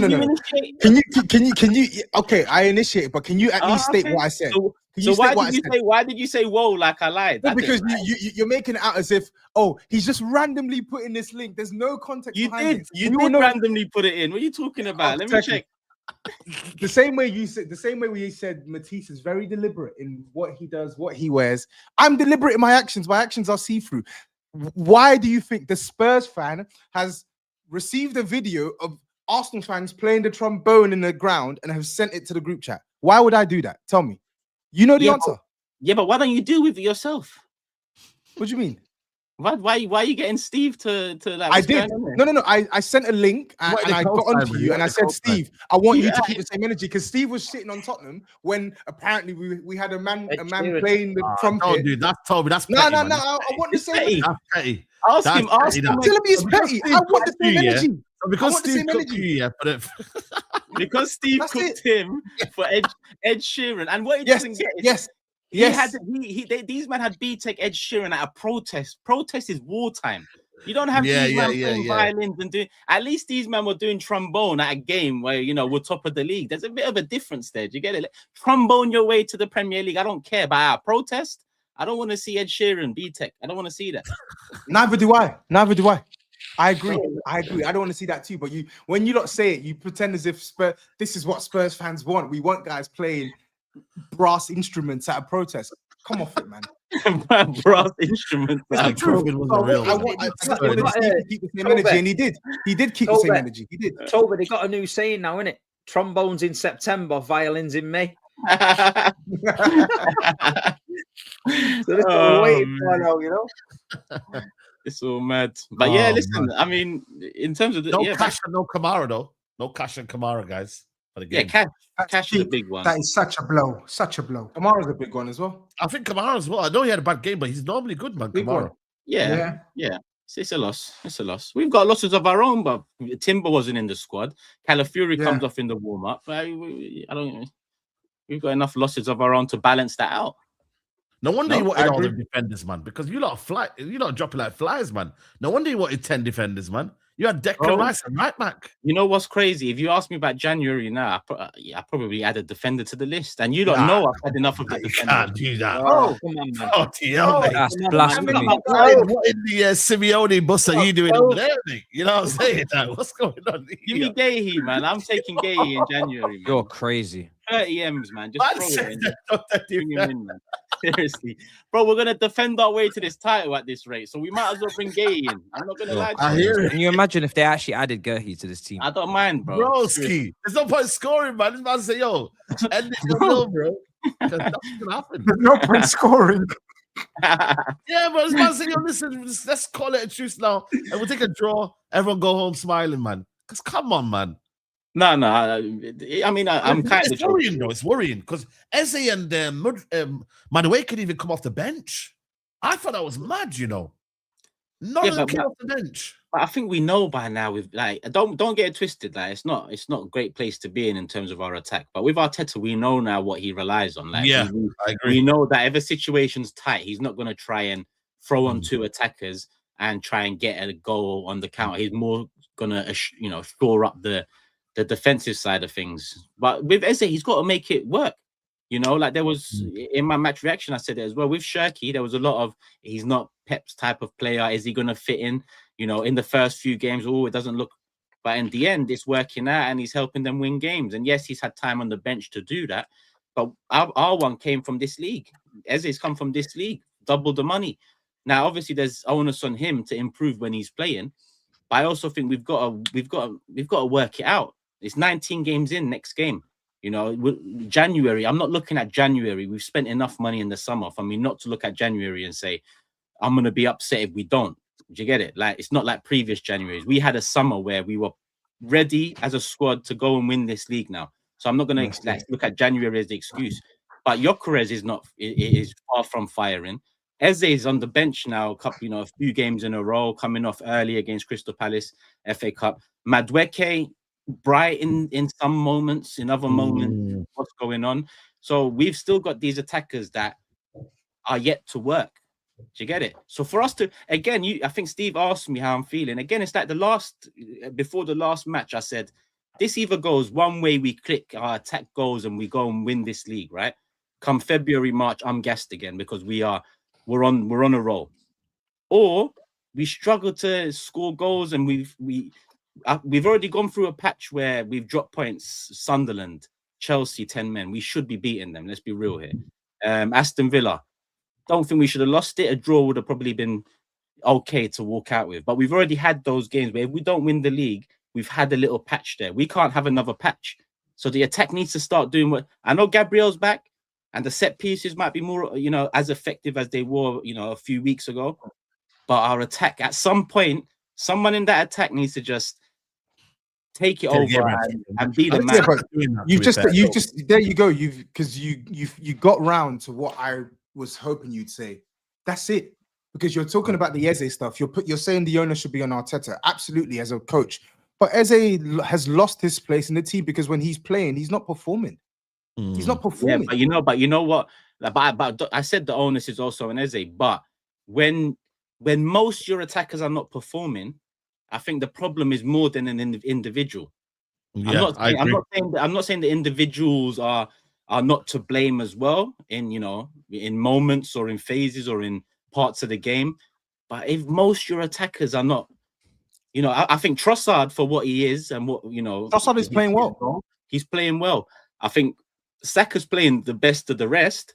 But there's levels that I expect Saka to be at that he's still yet to reach this season. So aside from Trossard and Saka, let's say, where even with Saka you can make an argument that expecting a bit more, everyone else is underperforming or I think I'm sorry. I think that's a bit of a cop out. I'm not gonna lie. Cop out of Jokeres, because you're saying everyone else is underperforming, but I think there should be more emphasis on the individual for the underperformance than the manager for some of these players. Madueke is categorically not good enough for Arsenal, and you knew that in the summer, and you still believe it now. So you can't say, he's not performing. It's Arteta's fault. Yeah. Next, Jokeres, you've literally said it yourself. You're not happy, and when we talk about service, there has been service. There's balls being flashed across the face of goal multiple times in the game. Martinelli was on the pitch for about 10, 15 minutes, and he gets a chance like that because he made a run that Jokeres won't make. Martinelli, he's coming off. I watched him in your League Cup game. He played well. So the point on your attackers suffering, I get where you're coming from, but my sympathy is capped because I think you've invested money into attackers that aren't performing. They're not performing. But Martinelli, Jesus is back now, and Havertz is back now. But they're players that were already not. Listen, the Havertz is going to get upset, but they already weren't good enough. Do you get what I'm saying? Maybe as squad players, but in terms of starting week in, week out, we've already seen that it wasn't good enough in previous seasons. Well, if Block 9's not firing, then they're going to have to get fucking. I'm praying Havertz comes and shows me something that I haven't seen like a lot of people have seen. I wish that happens because I don't care who goes and takes the mantle as the leader of the attack right now. I don't care which individual it is. It could be Martinelli, Saka, Trossard, Odegaard. I don't care. But someone needs to just start, standing up in that attack. It's worrying when it's more hope than it should be your £68 million man. You could argue it should be, it should be Jokeres. You could argue it should be Eze. You could argue it should be Saka. You could argue it should be Odegaard. I think those four players, you can't argue it should be Trossard or it should be Martinelli. The other four, for one reason or another, you could say yes, because with Jokeres, the whole thing was let's get ready-made. So even 19 games in, me trying to find excuses or deflect it, like I'm gonna be real, it's not working out. We need it to work out some way. Eze comes from the league, took that step up in winning something with Palace. We all know Arsenal's defense is good, right? We know that the midfield is good. Like I say, there's no problem there. But the last few games have highlighted that they're just getting by, and that's fine. You're getting by, you're winning 3 points. But going into the end of the season, teams are coming and they're putting 10 behind the ball because they're going to get relegated, or they're trying to get into Europe, so they need a point. So he's got to figure out between now and that 100%. In the next couple of months, a system or a couple of systems where if teams do come like that, we have to break them down. And the difference with City is our defense isn't as good as yours, and we leave gaps for teams to exploit, but we've got 6 or 7 different angles now where we can kill a team. Whereas last season we didn't. We were pretty shored up, but we we were passing it around and keeping the ball. And he's decided this season, like, okay, we'll play a bit expansive. We'll try something different. We might get caught on a counter attack because he was obsessed with getting caught on a counter attack. I think Pep Linders and that has relaxed him a little bit and said, look, we can get caught on a counter attack because we can do that as well. And now every time we get the ball, we're looking like we can create something. Whereas last season, it was like, okay, we've got the ball for 70% possession. We've had one shot. You know, at the minute, we've got players who are linking up well, and it's the chemistry up top for us seems to be working. The chemistry up top for you doesn't. But that doesn't mean that won't change, because everything else is pretty perfect though for Arsenal. Like, I think he's got to let the leash off a little bit and not be over. He's not got to be over cautious on the defensive side, because if it was me, I'd be saying, you know what, we're good enough to play a little bit, because teams are not going to get us on the counter attack. We've got good players. You've just got to let them go a bit. He won't do it. I can't believe he won't until he gets over the line. He won't change his method, because it's worked so far. You see, thus far it hasn't but worked.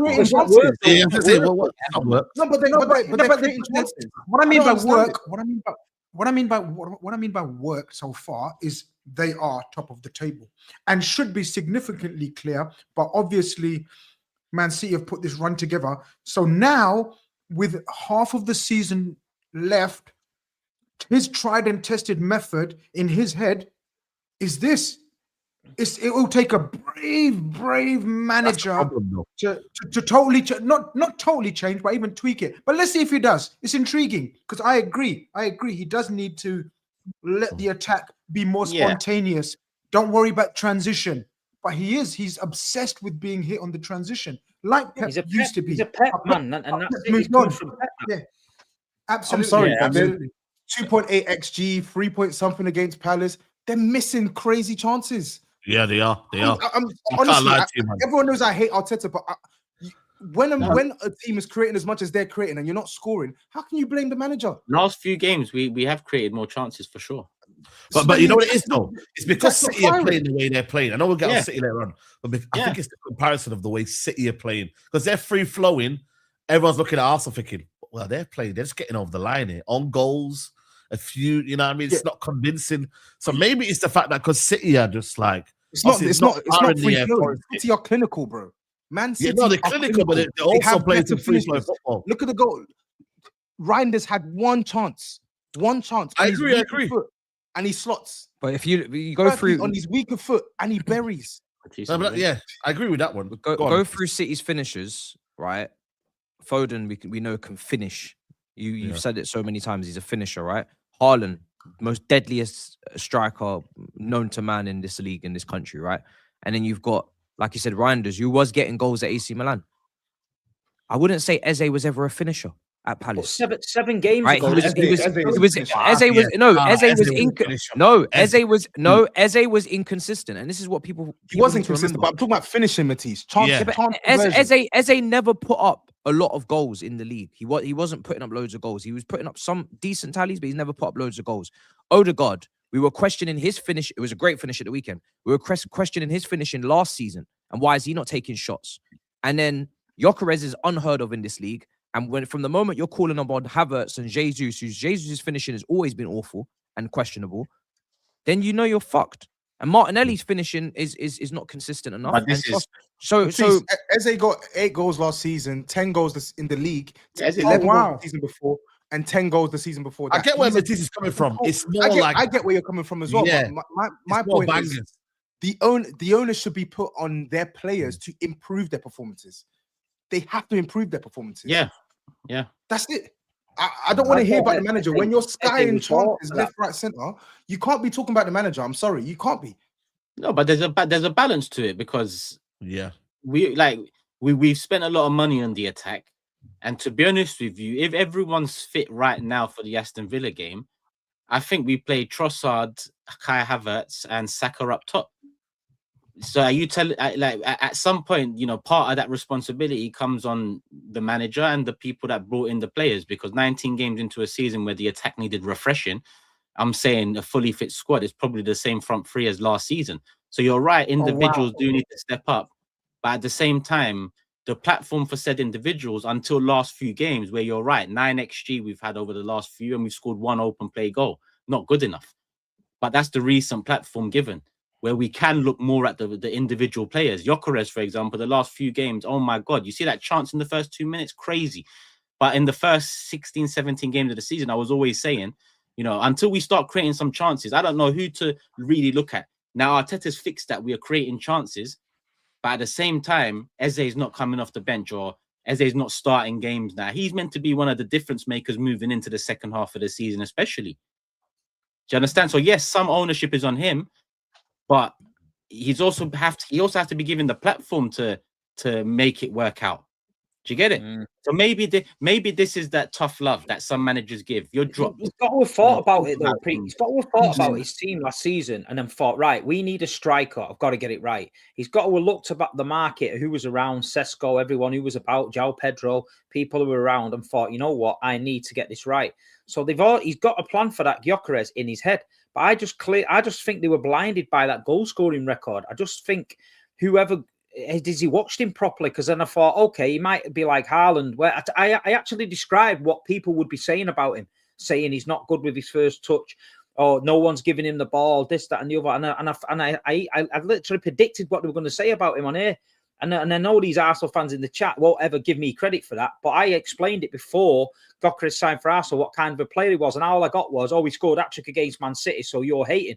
I'm not hating. It's difficult to integrate a striker like that into that Arsenal team, the way Arsenal played football. It's common sense. Do you know what I mean? That's why my idea in my head was, I thought a Sesko is a little bit more mobile and can get about that front line a little bit more than him. So they've gone with Gyökeres, which is fine. But there comes a point in this season where he's got to tweak something. You know, every season when I've seen Pep get something wrong, he's been stubborn enough to tweak it and change something, and it's worked. 7-8 games ago, we were at Haaland team, they said. Man City without Haaland, they're finished. They can't score goals. Now look at us now. The goals are coming from everywhere. Everywhere. You know what I mean? But, I mean, Gyökeres, is he going to, you know, with Jesus being fit, and is he going to panic and think, you know what, I'm going to have to change it and bring one of them two boys in to hit the ground running? Because if he brings Havertz and he starts scoring, that'll be the end for him, I think. Yeah, but if they win the league, none of that will matter, man. Because exactly, yeah. And every fan of every club will say the same. Gyökeres or whoever you want to point out as a major transfer not doing well, their objective was to win the league, not for Gyökeres to look good and score goals. Obviously, he'd be the reason, though. That was the missing piece. That was the missing piece of the jigsaw. They had this problem last season when they said the chances they're creating, no one's putting them away. Havertz is not the man, so they go and get Gyökeres. If you listen to Arteta, they're going back now. They're going back to the guy they didn't want in the first place, thinking maybe he can hit the ground running, but it's not going to work. If you listen to Arteta, he'll probably, or he has been saying, I think, and Arsenal fans and Turkish will know more. He has been saying that there's elements of the game that he brings that the others don't. Like very much like what they were saying about Havertz in the first season. Do you remember there was a lot of criticism about Havertz, but a lot of people were talking about what Havertz is bringing to this Arsenal side. And if Gyökeres brings that and gets them over the line, whether through goals or his just presence, Arsenal fans won't care. But on the flip side, if they don't get over the line, he will be vilified, and so will Arteta, because you're right. That was seen as the missing piece. So the missing piece has to complete the puzzle. Maybe we're going off a tangent here, but I think title win will probably dampen the critique. A title win will probably dampen the critique, but still, if I'm in Turkish's shoes right now and the guy plays crap all season but we win the league, I'm not going to turn around. Of course. I'm not going to be like, oh yeah, like I appreciate a contribution. You're going to be saying, yeah, we won. I'm gassed. In the summer, you need to kick rocks, because if we want to retain that title, you got to improve regardless of winning titles. You got to improve when you win as well. Or you go through a mad run at the end where he scores like, I don't know, 6 goals in 9 games. That could happen. Yeah, that could happen. Yeah. You see, they'll go through a bad patch, and all of a sudden, look at Watkins now. Matisse said it, if he's stinky, and then all of a sudden, Matisse, what are you saying about him now? If he hits 6, if he goes it on a 6-7 game run and scores 6-7 goals, then everyone's going to forget about it. You know that could happen. Which goes back to the main point. He needs to improve. Eze needs to improve. They need to perform. So improve. I mean, yeah, Saeed, if you want to slap down 70 million on Ollie Watkins prior to this weekend, then that's up to you, bro. I don't mind. you might want to slap 70 million. You know I don't, because he had 3 goals before this weekend. I'm not reactionary. Let me look at super chats because we've got a fair few in, and it's an hour 25, and we still got 4 more games to talk about. Is that all right? Yeah. Yeah, let's do it. Yeah, 3 really. I mean, yeah. I mean, I think Sunderland City, we need to, that one's a good one. And aside from that, I mean, well, Brentford, Tottenham, Thomas Frank derby. Oh yeah. Little news we could talk about. Yeah, trust me. Yeah, we'll talk, man. Analytics. This name is mad. Might be a hot take, but I think Arsenal smoke Villa. I don't know if you wanted me to say that name more than.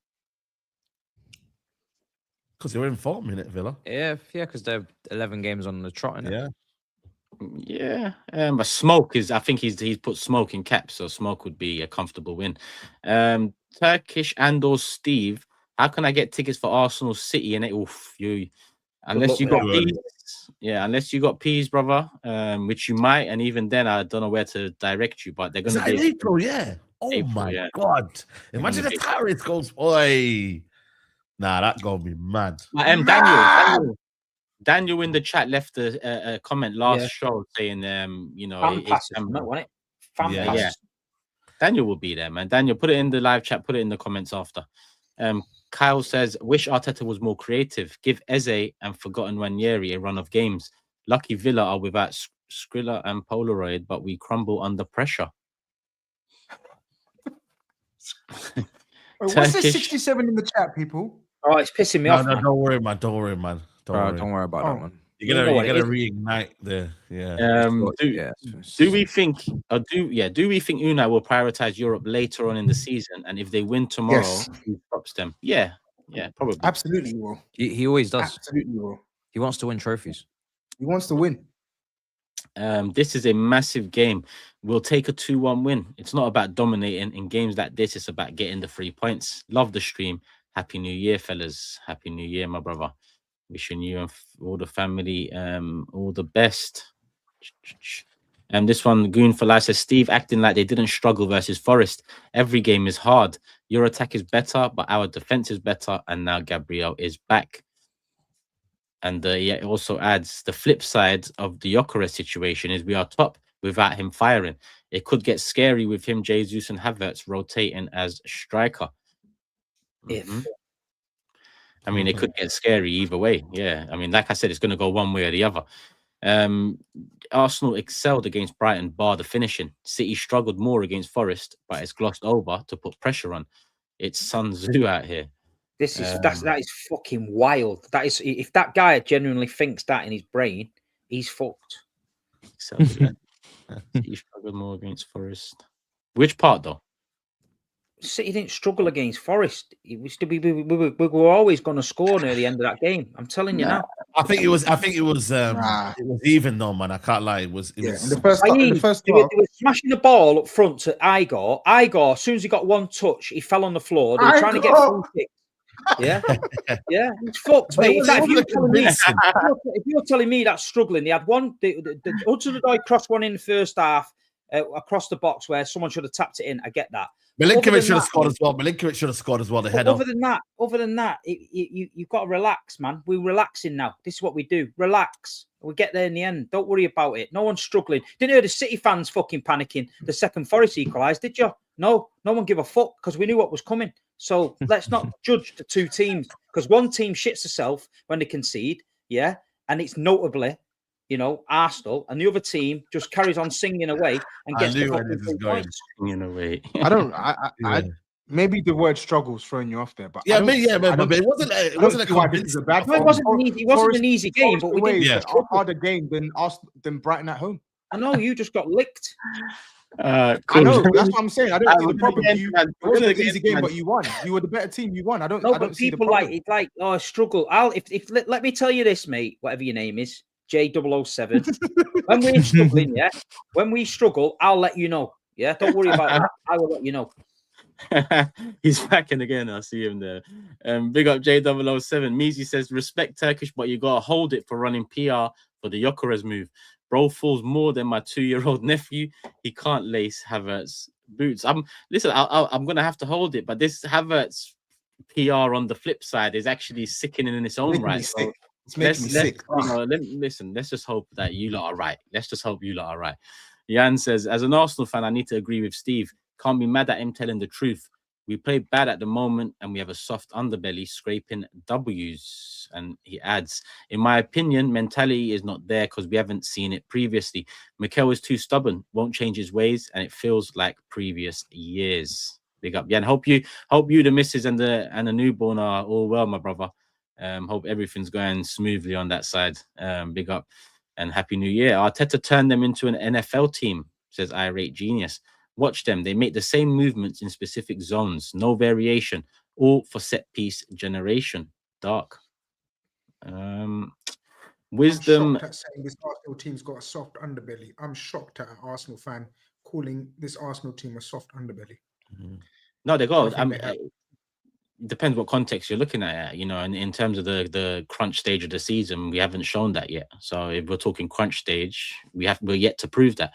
If you're talking grinding at him, I think you've literally proved it in your bad patch with injuries galore. You've ground out result every week, pretty much every week. Bar yeah, the that's the context. That's the context. Yeah, that's the context with the injuries and stuff. Yeah, you're right. In this, sense, people really need to deep the injuries. Then the how many defenders you got? Declan Rice playing at fullback, like, and he's your talisman in midfield, but yet you're still grinding out. Not pretty. It's ugly. It's not a good watch, but that's a sign of not having a soft underbelly. Who said did they? Huh? I thought I heard something, man. This is a big defense from GRIZZ Khan. You must have a lot. He must have a lot of stock. He must have a lot of stocks on this. No, I'm just asking because earlier on the show you said Emery's the second best manager in the league, but now suddenly Arsenal and Arteta are getting all this defense. I'm not sure which one. What's the correlation? I don't get the correlation. There is quite a correlation there. There is quite. Where are you going with that? Where are you going with that? Well, where are you going? I'm just astounded. No. I'm just no. See, can I do my analysis in peace? But I wouldn't call this Arsenal team a soft underbelly. Yes, in seasons gone by, for sure, that was the Achilles heel or Achilles, as SAEED would say, but not this one. Wisdom Malik says the midfield and the attack are not in sync. It's not on all the attackers. I think we over control in the final third. Come on, you Gunners. Big up Malik. Joey says, Turkish, can you ask these guys about Jordan's take about wearing your team's jersey outside your home? That was a mad take. We beat Villa 3-0. I know everyone wears their team shirt, so none of you man got a problem wearing your team shirt outdoors. Why would we? I mean, ask Jordan, man. He's one day I'll do big 6 loose cannons and they can ask him himself, man. But yeah, now's not the time. Kolo Muwani FC. TOBS' burner says you don't want Ed Sheeran, but you like them Kroenke out protests holding hands with Cecil. Comparing Muwani loan to Swedish Mankind from WWE. Hey, Mankind was WWF. Get it right, brother. 65 million euros. Love to SAEED. What about the rest of the panel, brother? What's going on here, man? It's all good anyway. We've scored 1 goal from our last 9 XG. Players need to put the ball in the net. It's very simple. If we weren't creating, I would blame Arteta, but we are. And Kusta, big up, says, I think we need to put the Glock 9 back in the gun safe. Put our faith in Jesus. The game is too huge for him to keep firing blanks. Also, I like it when Turkish is happy and not angry. Big up the panel. Yeah, I like it as well, but we'll see. Number says the attack is underperforming for years, with or without Gyökeres or any of the new signings. That is on the manager. Individual blame is pointless given the wider issues that have plagued our team. I agree. Goon for Life says Arteta and the team know it's a marathon. They have learned that. We haven't been out of first gear. If you really check it, we are pacing ourselves. I hope so. Reasonable Gunner again says, think the manager is asking Gyökeres to both hold up play and poach. He's not ready to do both. Not making excuses, but I think this is the problem. Stuck between holding and being in the box for crosses. So he is halfway in. I mean, it's 19 games now, man. I don't care where he is. He needs to be in the right place. Whether it's a pass and a flick on or a goal in the back of the net. Jamal says, I'm sorry you can critique Arteta in previous years, but the leash has not been on this year. Only City create and score more, and it's down to quality. 23-24, same issue. Then we clicked post-Jan. Hopefully the same. 123P says, Arsenal fans cry injuries, but Arteta causes them. 0 rotation, playing starters for 90 at 3-0. Madueke scores a brace, still benched. He will get United. Low-key, Havertz is our second best set-piece threat, and people will downplay and make jokes. But offensively and even defensively, he is important. That one's from James. I hope you're good. Another one from Jamal. Don't forget the narrative in the summer. Mikel didn't want Gyökeres, and people said he don't want him because he can't handle big egos. Might as well play with 10. TOBS, would you rather Arsenal win the league or City? But if City win, you'd have to get a City tat. Spurs going from 17th to 10th is progress. I'm not answering this question. I don't do tattoos, but of course I'd rather Man City win the league. Comes with the tattoo, brother. TMB says Arsenal attackers had players injured for games at some point in this short time. Chemistry is needed for consistency. Same reason the defense is now conceding. Perspective, lads. And Baston adds Gyökeres no technical ability at 27. He's washed. Get rid. Havertz 23-24 season, 13 goals, 7 assists. That's Prem stats. Crunch time 16 out of 18 wins with him as striker. A real 9 there. That's where you lose me. I was with you the whole way, but don't call 13 goals is not a real 9. That's not a real 9. But I get you. Havertz, please come back and help win us this league. But this is where man lose me. Real 9 is, we ain't got a real 9. Marino's probably the closest we've got, and that's mad. Surely that sentence that you just said, Havertz, please come back and win us this league, tells me that you're fucked. Like you individually know that you're. No. I mean, I don't care. But Havertz, if it's Havertz, please. No. I know. I get that logic, but what I'm saying is, you don't rate Havertz. So surely you having to say that out loud means that you know that you're not. You can't be making yourself favourites for this league anymore. Surely. The flip side is, if you don't believe.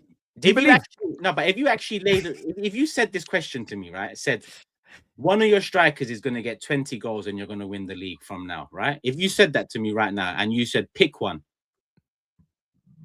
I might just pick Havertz. Because do you know what comes with that and the Chelsea stuff? There's layers to that one where if he is actually going to be the guy to do it, there's layers I can get into. Yes, bro, you don't believe that. It doesn't matter what I believe. It doesn't matter. It does. I actually want to know what you believe. It absolutely does matter what everybody believes here is so important. I want to know why you're doing up this hopium. You don't believe that. You don't rate him. Nah, I can see it. You don't believe what it is. Yeah. I hope to believe. I hope to believe. I hope it was all cigars, cigars and spliffs and fucking all sorts. And this is, and can we just say, can we just caveat? This is not a fully fit with momentum Kai Havertz. This is Kai Havertz coming off a long injury. That he's ready, Turkish bro. and Arsenal fans are now having to pray he's going to come back and just be up to speed. He's smashing metrics. He's smashing metrics in the physio room. You man ain't heard, man. 100, guys, 180 million plus on 3 attackers, and this guy's asking for Kai Havertz to come and save the season. Sensational scenes. Hold on. Sounds like it's dark. Save the season. There's no saving no season right now. What do you mean save in the attack to give Saka some help. But word it correctly, man. It only takes Man City to win a couple of games, and these men are moving mad. No, not necessarily, man. You was denying the existence of sharks 3 weeks ago, and then you said Merry Christmas, the sharks are here. So one day there's no sharks, but now there's sharks. It's all about the game, brother. I'm the king of the game, mate. That chat knows it. In 3 weeks, there might be sharks again. You don't know. We don't How know. was it? They were hibernating, man. They were hibernating. What happened to the haddock? We'll find out. What happened to the haddock? The fins got cut off and that. You know What happened to the haddock? Hey, This guy hold said on, that I'm he's saying, eating some fish and Shark chips. fin soup. Still haddock? The haddock's Hey, ready, you shark know. fin You soup, got happened to shark the fin haddock? soup. the haddock's Is it ready. red salmon? Have you still got You that know? Steve spliff rolled up? What are you gonna? What's going on? Yeah, there? the Hey, split. that's ready, man. That's So let's that's just going get on this, eBay. let's just get this right on here, yeah? Let's get this That's right going on here. The only one that's been poking the bear on here is Turkish, but he tries to play it down a little bit. Like, you know, no. All these Arsenal fans on here, yeah, all these fuckers in this chat, they just want me to come in here and start stroking the hair, telling them everything's going to be all right, glazing the club and all that. You ain't going to get that from me. If you're in a title race with Manchester City, you're getting pure venom from me. So don't be saying, oh, Steve's rattled again. Steve isn't rattled again because all you lot in the chat are the ones rattled. All you lot in the comments. I'm having a word with the chat because you got no balls for this title race. So I'm having to go with them. Why? So We all you we've lot in the already chat, bet yeah? money. All We've you already lot in bet the chat. money.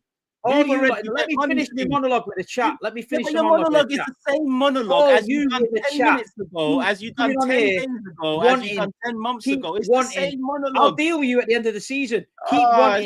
Keep wanting, yeah, this Arsenal glazing show that you're not going to get. Because as soon as anyone on this panel says one bad word about Arsenal or disagrees with anything about Arsenal, all of a sudden, get Steve off the show. He's very aggressive. He's rattled. Look at him now and all that. You're a load of fucking wet wipes. You're not built for it. Man City's won 7 fucking games, and you're praying that Kai Havertz comes back and rescues the fucking season. So go and beat Aston Villa. We're not going anywhere. Man City are right in the fucking mix, yeah? And let's see what happens. So don't stop crying and getting your petition out and signing all the things and getting rid of him and all that. You know what I mean? Real though, yeah? Forget all that. Forget it. Are the sharks You know real? what I mean? Forget it. Are the sharks Listen, real? just answer me this. Did you get bit off a shark? No. Did you get bit I'm off a shark? asking you a question, Steve. If you got bit, I'll take your word for it. Why can't you answer? Are the sharks real? Just answer the question. I'm asking you a question, Steve. Have you been bitten off a shark? I'm asking you one. Have you been bitten off a shark? Are the sharks real? Have you been bitten off a shark? Are the sharks real? I'll tell you what is real. Manchester City. Here we go, man. Let's go back. Let's go back to this. You can't get bit. There's no sharks, Steve. I want to know if it's real. The only ones bringing up the sharks. The only ones bringing up the sharks when Man City aren't winning is them lot. So they want to believe it. It's like the never-ending story, isn't it? Do you believe in them characters? If you do, then go with it. If you don't, then don't. At the end of the season, don't be crying. Don't be crying again when you're hearing Jaws music in bed. Yeah, don't be crying again when you're hearing Jaws music in bed. It's not real. It's not real today. Next week it might be real. Big up Ryan. Happy New Year in advance, man. Arteta has to get the starting lineup and subs spot on tomorrow night. Starting lineup for sure. I'm dreading going to the game, but Arsenal must rise and make the Emirates a cauldron. We just got to get the job done. That's what it is, you know. Aston Villa bogey team, but you know it's game week 19. Go and do what we need to do. Rivals said the same about Aguero. Won't fit the system. He still bagged 23 league goals in his first season. Top strikers adapt. Goals do the talking. I agree with that. Who the hell said that about Aguero? Yeah, I mean, I don't remember who was saying that, but I agree with that. You know, top strikers make it work. People are saying Victor or Kai, but I want to see both starting. Bring back shadow striker. Kai's best season at Leverkusen was as a 10. God. Brother, we got Eze. They're still talking about Leverkusen. And how we're trying to do support striker with Kai. It's just a bit. Save me. They're still talking about Leverkusen. Yeah, that's crazy. That was it 1920 season? What's that? When he retires, we'll be talking about it. When he retires, we'll be talking about that Leverkusen. That one season. Who's this? Buddha says we actually cooked Palace and Brighton, just not finished our dinner. Attack will click eventually. That eventually needs to be soon. There was a stream where Steve said if Arsenal get Sesko over Gyökeres, we're not a serious club. Now he's singing a different tune. Is it? That's lies. Never said that ever. Yeah, I don't think Steve was said that. If you're gonna lie, mate. Come with the timestamp or show or whatever it is. But in the summer, I remember. So I don't think Sesko will be doing you lot any favors. No, I mean, fuck, you know. I'm not ruining. I'm not looking at Gyökeres and ruin the Sesko one. That's for sure. Yeah. Turkish. Who should we be on the lookout for in the January window? I don't know. We could do with. Listen, we we could do with a Semenyo if at 65 mil, if I'm honest with you. But like I said, we've got enough attackers that haven't worked in the last few months. That's got to work. So it's unrealistic. Oh, this one I should have saved, but I've already. Big up to my bro TOBS. First live I've managed to catch in months. Just dropping the super chat in before the panel tried to gaslight you and accepting the dross from Thomas Choo Blood. Big up for the super chat. I should have put this in the Tottenham section, but here we are. Thanks for the fan pass website, Steve. Turkish, you weren't lying about needing peas, but we will be there. Yeah, I'm telling you. I mean, if it gets closer and the game doesn't mean as much as we all expect it to mean now in terms of title race, then you might get cheaper, but you also want to secure it if you're coming from far. So it's all mad. Cool. Let me get the last few in. Random facts from John saying Villa have conceded the first goal in every away game since the end of September, yet keep winning. Arsenal better put an end to this fuckery. That's mad. Every game. Yeah. It's mad. It's crazy, isn't it?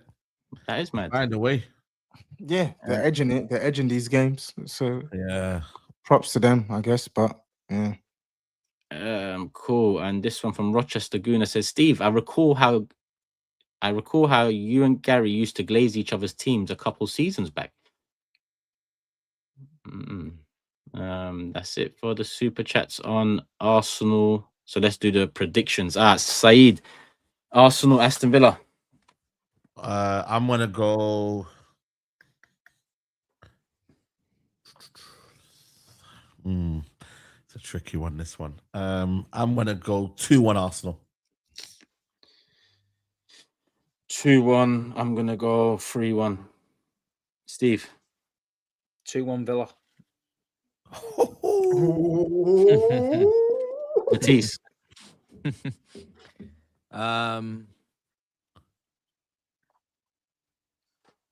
Yeah, 2-1 Villa. GRIZZ. 2-1 Arsenal. And TOBS. I was going to do my prediction. I will go for 2. Yeah, I'll go for 2-1 Arsenal as well. Cool. So everyone's gone one way or the other. No draws. 2-1 Villa predicted by Steve and Matisse. 2-1 Arsenal by GRIZZ and TOBS and SAEED actually. And I've gone 3-1. Cool. That's Arsenal Villa out the way. Might as well get Sunderland City in now as well. Steve Shirky against Forest on the weekend. Obviously, star of the show. But Sunderland away Thursday night. And I might as well tell the people now with 7.2K in the chat. Like, hype, subscribe. Our next show is Friday, 1 p.m. UK time. Reason being, obviously, City play Thursday night, and it's a big one, title race and all that. So Friday, early afternoon. No, 2 p.m. Sorry, Friday, 2 p.m. We're going to be live for Big Six. So earlier than usual, like we did last week, but that's to make sure the whole panel's there. So 2 p.m. Friday next up. But Steve, 2-1 Forest and Sunderland away next up. Yeah, no, we're doing all right. We're keeping it going. Like you say, Sean Dyche having his little moan about decisions and that, it was so hilarious because he obviously set up to try and rattle a few of us and, you know, get involved. I watched him basically telling Milenkovic to stand on Donnarumma on the corners, he's right in front of us, standing on his toes, you know, and then the second we started giving it back, Bernardo and that, pulling a few shirts and that, they didn't like it. They're lumping the ball up to the striker. You know, he probably not a bad striker, him, if he actually believed that he was going to get the ball. He was literally just falling all over the place. We wasn't at the races first half. We were doing okay, but he tweaked it second half. Cherky again on the ball, gets in Reinders, 1-0. And then they equalised. It was a good goal by Forest, to be fair. We were sloppy. And then it was just a matter of time then. Like I say, we believe we're going to do it. And we got there. And Cherky, the finish was class again from him. I think it's probably only him on there that gets that through that. They're screaming again for Morgan Gibbs-White, saying he got pulled down, thankfully for Wayne Rooney. But apparently he's a paid stooge of Man City now, according to some people. He told it how it was. He tried to pull O'Reilly down, ended up falling on his ass. And we got the 3 points. And last couple of seasons we've been there, a draw and we got beat, a draw, and I got beat. And there were fireworks going off outside the ground, but didn't hear any fireworks coming out of there that weekend. So I was happy. But yeah, we've got to keep on going. Sunderland, Stadium of Light. Tough game. Like you say, Arsenal drop points there. We just got to keep doing what we're doing. Same squad, same team. Just keep winning. That's all we can do. Just go there and keep winning. You know what I mean? And I think we will. I think you could have. I think you couldn't have played. You couldn't have played Sunderland at a better time, man. Honestly, watch them against Leeds. Yeah, they've been depleted by the AFCON, man. You're talking 4 of their main players. How many in total, Saeed? Gone to Africa? 6, isn't it? 6 of the squad, I think. Talbi, the left back, Ronaldo, and also Ballard is injured as well. And so, Ballard's out as well. Yeah, there's a lot of them out, man. But even the energy. This would have been an interesting game a month ago. This would have been an interesting game. Around about when Arsenal played them, but now they've blessed them. I can see a fall off from Sunderland. They still kept their home form, though, guys. I mean, it's a tough place to go. They always rise it against the big teams there as well. You know what I mean? Yeah. We beat them already at the Etihad this season, but they do rise it there. We just got to, like I say, keep going. Rodri's back. He was on the bench at weekend. There was no need to bring him on. So whether he gets some minutes, I don't know. And like you say, the Cherky at the minute and Foden, that link up in the middle of the park's decent.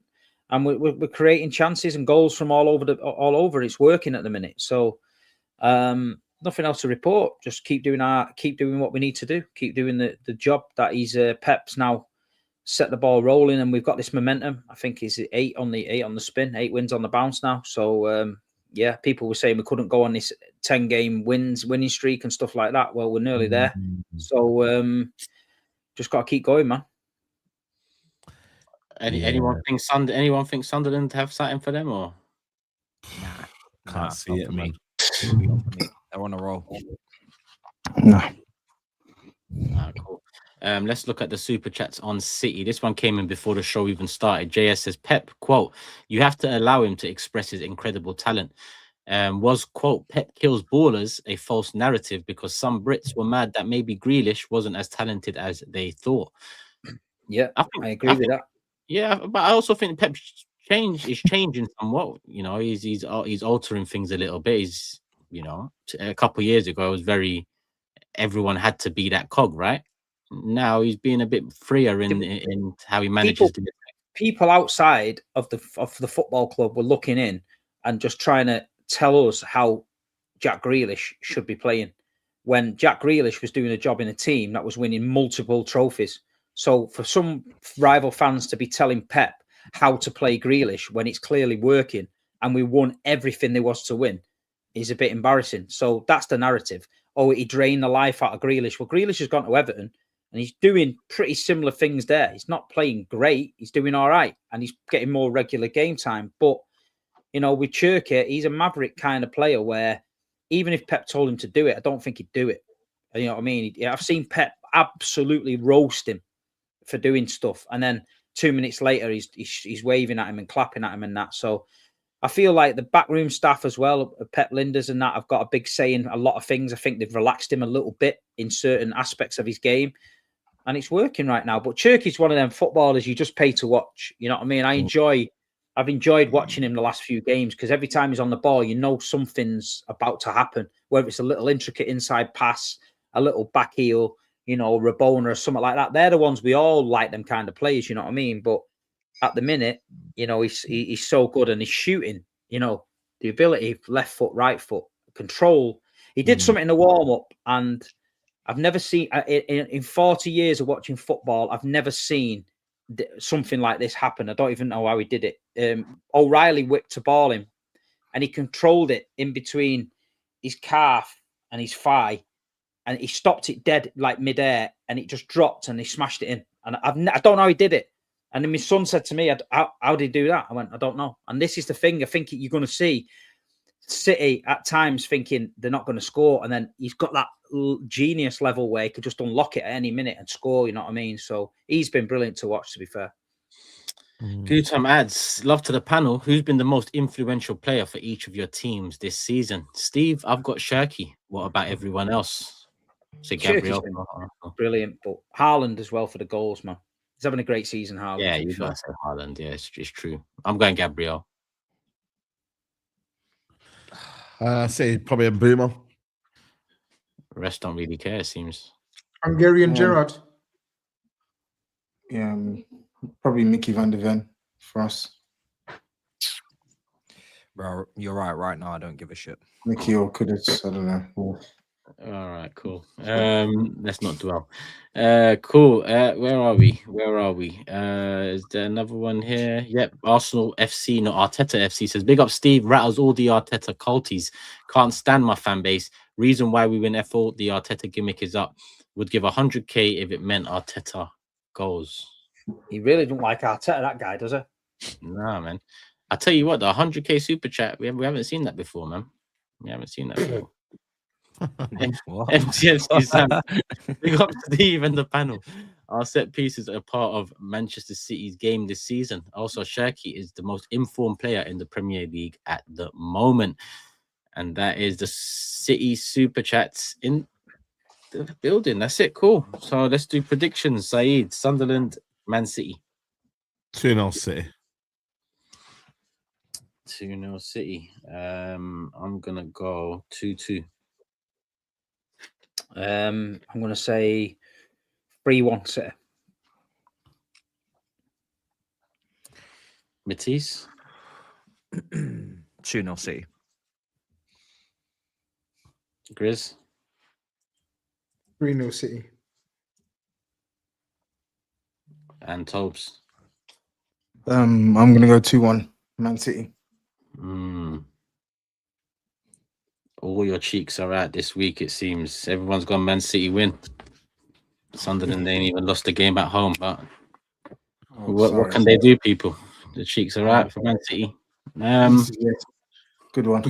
Just business, man. Tables, you know what I'm saying? Yeah. If I had the choice, I'd do it. You know what I mean? And from here, I don't even give a fuck. You man just talk about what you want to talk about. Man United Wolves, Liverpool Leeds, Brentford, Tottenham. Look at this host. What a great host. My job is pretty much done. I got 2 hours. Your job's not done. I got 3 minutes. That's The bonkers. host of the show. He doesn't respect any of your clubs. That's bonkers. Nah, when TOBS I don't give a shit what he doesn't expect. You were used for cooking purposes, man. Relax, man. Matisse, man. You know what I mean? You were just, you know what I mean? What do you mean relax? What do you mean relax? You know what I mean? I don't know why you're trying to shit on our clubs. Well, listen, SAEED, he knows he's got me in the semi-final of the Carabao Cup. You're different. Well, you're gonna win it. Brother, what are you doing? What are you doing right now? What are you doing, bro? What are you doing right now? I mean, if you're pointing at me, I'll start first then. Yeah, man. 1-0 win against Newcastle. I think we deserved it in the end. I can't lie. I don't think Newcastle really created a clear. I mean, maybe the golden one, and obviously the shot from Lewis Hall, but they huffed and puffed, man. They were poor. And yeah, we defended well. We got the win. Brilliant goal from Dorgu. And yeah, man, I personally didn't think we were going to win that game. I thought a draw, looking at the squad, looking at the players we had it out injured. I mean, I'll be real, man. We're more than happy with that. You know what I mean? To get 3 points out of that team. They've got their own problems. But we took advantage of it and we got the 1-0. So I'm more than happy. Heaven, brilliant performance from him in the middle of the park. You know, 19 years of age, and he's showing a lot of maturity in there, man, to really do well against Walter Madder, who's been on form. Then man Wissa came on, didn't do nothing. So you got to give real credit there to why are you laughing, Toes, man? I know where you're coming from, innit? If you want to say something, just say something. Say Lenny. I didn't say anything. Wait. Sorry. Am I not allowed to smile? I didn't say anything. Yeah, but there's something behind that smile, innit? Because it's like you got. I don't know. What could be behind the smile? Tell me. The smile is what you messaged me about. Oh, what did I message you about? That's what Lenny Yoro should be doing. Heaven is what you think of Lenny Yoro. That's what you wanted to say, innit? Got it. I didn't say anything. You said it, not me. No, but you know what I mean? A smile can tell 1,000 words, innit? You know okay, so cool. It's one of them ones where, big up Heaven, big up Lissandro as well. You know what I mean? He's come back and he's looking sharp. But yeah, defensive solid. We got players out, man. No Bruno for this game against Wolves. To be fair, we don't need it. Well, you know what I mean? Let's be honest, man. Wolves are, you know what I mean? They're where they are in the league, man. They are like the I don't know about you guys, but obviously we'll talk about it for thinking. But they are like the best worst team. If that makes sense, guys. Like they don't get battered, but they do enough to kind of stay in the game. But then it's one of them ones where it's like, so I don't expect a big kind of win, but I just want to get the job done. You know what I mean? You can't lose to them, man. You can't lose to them. That's what I'm saying. I generally think they're gonna shock someone in this Someone's season. getting it, yeah. Someone's getting it. They should beat somebody, yeah. They have Yeah, no they should beat wins. somebody. They have not no gonna beat wins. us. They Yeah. have no wins currently. So, 0 wins. If they don't beat then again, somebody. I want to get the goal difference up, man. I see Chelsea. What you on 12, innit? We're on Don't worry, 4. Saeed, don't worry about all that, man. Please. don't Yeah, worry but I'm about just all saying. I want to get the goal difference up, man. that. So Oh, if can get you are the goals- Manchester United. Goal difference is. I guess That's I guess as we well, man. segue You win. before we That's go enough to for No, you're before not we go to segueing, man. Chill out, man. You win is enough for you. Don't be talking about goal difference, all this shenanigans, brother. You're still who you are. No, real Don't talk. be We do doing need to get our goal difference up, though. You know what I Why? mean? And this has got to be For a what? game where Wolves we should be looking at. We scored what 4-1 last time, so we got 3 points, 3 goal difference on that there. So we should be scoring more. So let's get the goal difference up and let's start scoring some goals. Sesko, come on now. This is the time to start pad now. You get me? Let's get a couple of goals down here. Do you know what I mean? Let's get the confidence up, man, around here. So let's see, man. But yeah, a couple of injuries, but we should be able to beat Wolves. Come on, that's just everyone. All right, let's do predictions then, because I don't Yeah. think there's a United super chat here. Nope. All right, cool. Let's do predictions, Saeed. Well, I think and what the reality is. That's the problem. I'm going to say United to win 3-1. 3-1. All right, cool. I'm gonna go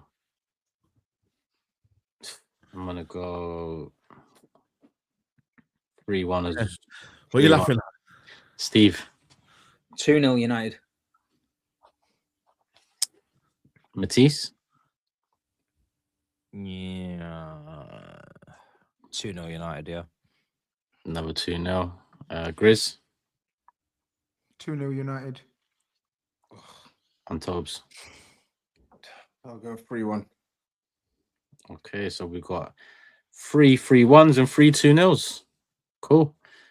All right. Who's next?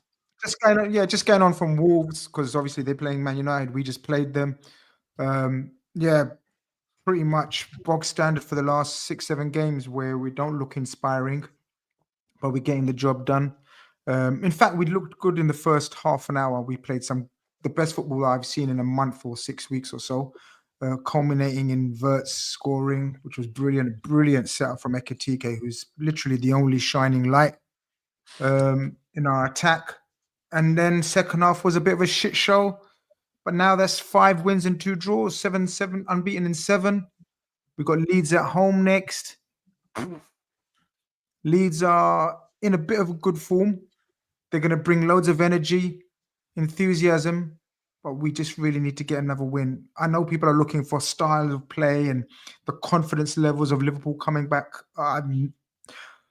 I'd love that, but at the moment, I just want to keep consolidating our top 4 place, which we have at the moment. Unbelievable that after the season that we've had 9 defeats in 12, we're suddenly sitting ahead of 3 of the clubs here. Wow. Really unbelievable. Yeah, Shot. I'll take that. Yeah, when you Is it lose 9 really games out of unbelievable?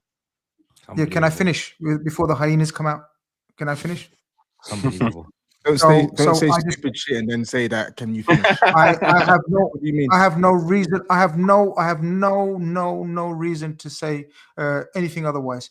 9 defeats out of 12, and you're still clear of Man United and Chelsea.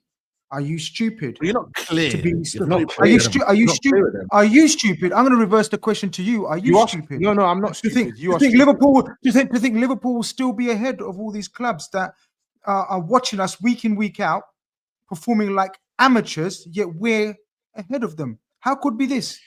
How could be this? Turkish Matisse, Saeed, and Saeed, you can attest to this because you were saying no Tobes. 4 or 5 weeks ago, did I not say Liverpool? Look at the fixtures. You should be looking to win a lot of these games. And man, were telling me it's not possible. It's not doable with the players that they got at their disposal, and then you have the audacity. Who said it's not possible? Who said it's not doable? Stop making that bullshit. SAEED. Who said SAEED said they're dropping points. Did we not talk? We literally spoke about this 4 5 4 5 That's weeks SAEED, ago. then, innit? That's SAEED. That's I'm not SAEED, though. saying Don't you. talk to me like that. I said I'm not yes. saying- We should be I'm winning talking those about games. I'm talking about your run of games. Second point, you're really saying my team ahead of Man United, this, that, and the third. You think Man United are shit for one. As bad as you've been, you think Man United are shit. You think you're better than Man United. Second of all, we've just seen Chelsea capitulate in the month of December. And third, are you really saying, oh, my team's ahead of Spurs? You? No, with 400 they mention you. spent. So No, you they said mention 3 you. teams. Yes, you did. I know, You but said just 3 teams. as a matter of fact. But no, I didn't care. Okay, about then. you. So, I just said so as I'm a matter of asking fact. you. I'm asking you to double down on that fact. What do you mean? You're Liverpool FC. You spent 450 million, and you've had a very, Yeah, no, but it's the very same. It's notable the run of same. games. It's the same. What are you talking It's about? the same Liverpool. It's the same Liverpool FC that you have slaughtered for the last 2 months. Yeah, and said Rightly how so. shit we are, and you can't see it Slaughtered? turning around. Rightly so. Yeah. Rightly so. You're rightly so. Slaughtered. Absolutely rightly so. I joined in the slaughter, man. I was Sergeant Slaughter, brother. I was Sergeant Slaughter. But the point being, right now, whether the fixtures are favorable, because we lost to fucking gobshite teams as well. You have to remember, in our run, we lost to bare dead teams. So there's no given the way we were playing. All I'm saying, and I don't know why you're triggered so much, all I'm saying is we have to consolidate our position. That's all I'm looking for. And you've just gone off on a tangent. I have no I've not gone off idea on a of reason tangent. You why. made a stupid You have. comment. It was a I stupid feel comment. like you. Like, what are I you feel like. talking about? I feel like Okay, you. no problem. Okay, You're listen, acting let me like finish. it's Let me just finish. I feel like you're. I feel like you're. No, you You're actually pra- you're believe you're- praising. you actually You're believe praising. You're fine, praising. like, You're praising I'm not Liverpool. praising nothing. I You're haven't praised praising Liverpool. Liverpool, I haven't or you're trying to praised put a us. positive spin on Like- you being where you absolutely should not be. Like where you are right now, which is behind Villa, is still a fucking disgrace. Like I don't know why you're trying to change the Bro, narrative. he's I'm making me not. sick. Just I'm like not. I'm so confused right now. What are you trying to say?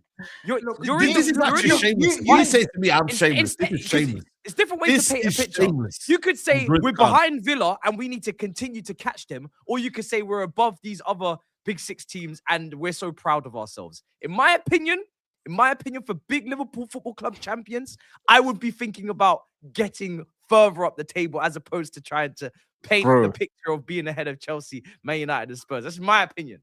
My can't opinion with believe the him. players that you have, what you spent. All right, My time opinion. is running out. Time is running. It's getting very late. Look, I hope Liverpool carry on winning, and I hope We've you guys been carry on later. with this. I hope you guys carry on. Every time Liverpool win a game, whether it's deserved or not, I hope you guys continue this levels of stress and anxiety that you guys show every single stream. And look, all I will say is Leeds at home, we have to win, and we should win, regardless of the way they play. No excuses. We have to continue on this run and try to catch Villa, stay on the coattails of Villa, because Villa are in the informed team. I don't know how many points we're behind Villa. Probably 4 or 6, something like that. I'm not sure. But yeah, continue. Continue to keep on winning. If we beat Leeds, then we got Fulham, and then we got Arsenal. And I said at the start of this run, when we go into Arsenal, we have to remain unbeaten in those 5 fixtures before Arsenal. And so far, we have remained unbeaten. It's not pretty. It's ugly. But we're getting the job done. It's ugly, yet you were waxing lyrical in the chat. Remember what you're saying in the chat at halftime. Oh, guys, I can't believe you're not watching this performance. This, that, and the third against Wolves. Have some damn shame. And then you put that tweet on the Big Six Twitter as well. And it's so funny as well. He goes, "What did I do?" No one speaks like that. No one. And you notice the photo wasn't even smart. I think Matisse is very smart. I think Matisse is very smart. No. You need to. No. I think Matisse is very smart to see how we speak to each other. We actually speak like each other on our Twitter. Don't try it. Please. When you tweet, it is so obvious. You don't cross. It's still, you don't change the lingo. After the question marks. It's so obvious when you tweet. You can't. Don't try it. Call me Shaggy. It wasn't me. When I was taking out the bins. I certainly wasn't. It wasn't me. Liverpool versus Wolves. Guys, it wasn't me. It wasn't me. Guys, who on this panel, apart from Steve, would forget to crop out a photo? of themselves. Oh man, seriously. Who would do work. that apart from Steve on this panel? Okay, you got me. And Steve's not on Twitter. Yeah. Yeah. To be honest, Anyway, I might need a moment there because what GRIZZ has just said there, these tears fucking running down my face. You know what I mean? It's like it's a fucking true underdog story. I don't know how they've done it. You know what I mean? They beat the mighty Wolves at Anfield. You know what I mean? WIRTZ is there again, 1 goal in 24. You know what I mean? And we're expected to be like, you know, watching him. You know what I mean? We have been. Oh yeah, do you remember that in the WhatsApp group? You're not watching him. You man are not watching this. I don't know how they're surviving on the shoestring budget. You know what I mean? They're doing it the real way, the heritage, the history of football. You know, we can't compete. Jurgen Klopp and all that. You know what I mean? I don't know how they're doing it. Anyone would think that, you know, they haven't won the league last season and gone and spent 450 million. But hey ho, it is what it is. It's GRIZZ. He's trying to turn it round into like a true underdog story. You know what you'd be good on? Noel's Christmas Carol, you know, when he tells stories like little Johnny got his bike stolen and his sister's got one eye and her head fell off. So we bought him a new bike and got her a new eye and that, you know what I mean? You'd be the man to narrate that show because that much shit just came out of your mouth. Then it nearly made me feel sorry for you. You know what I mean? You need to stop it, man. You need to sack it because a week ago, 2 weeks ago even, you was in the mob. You look homeless.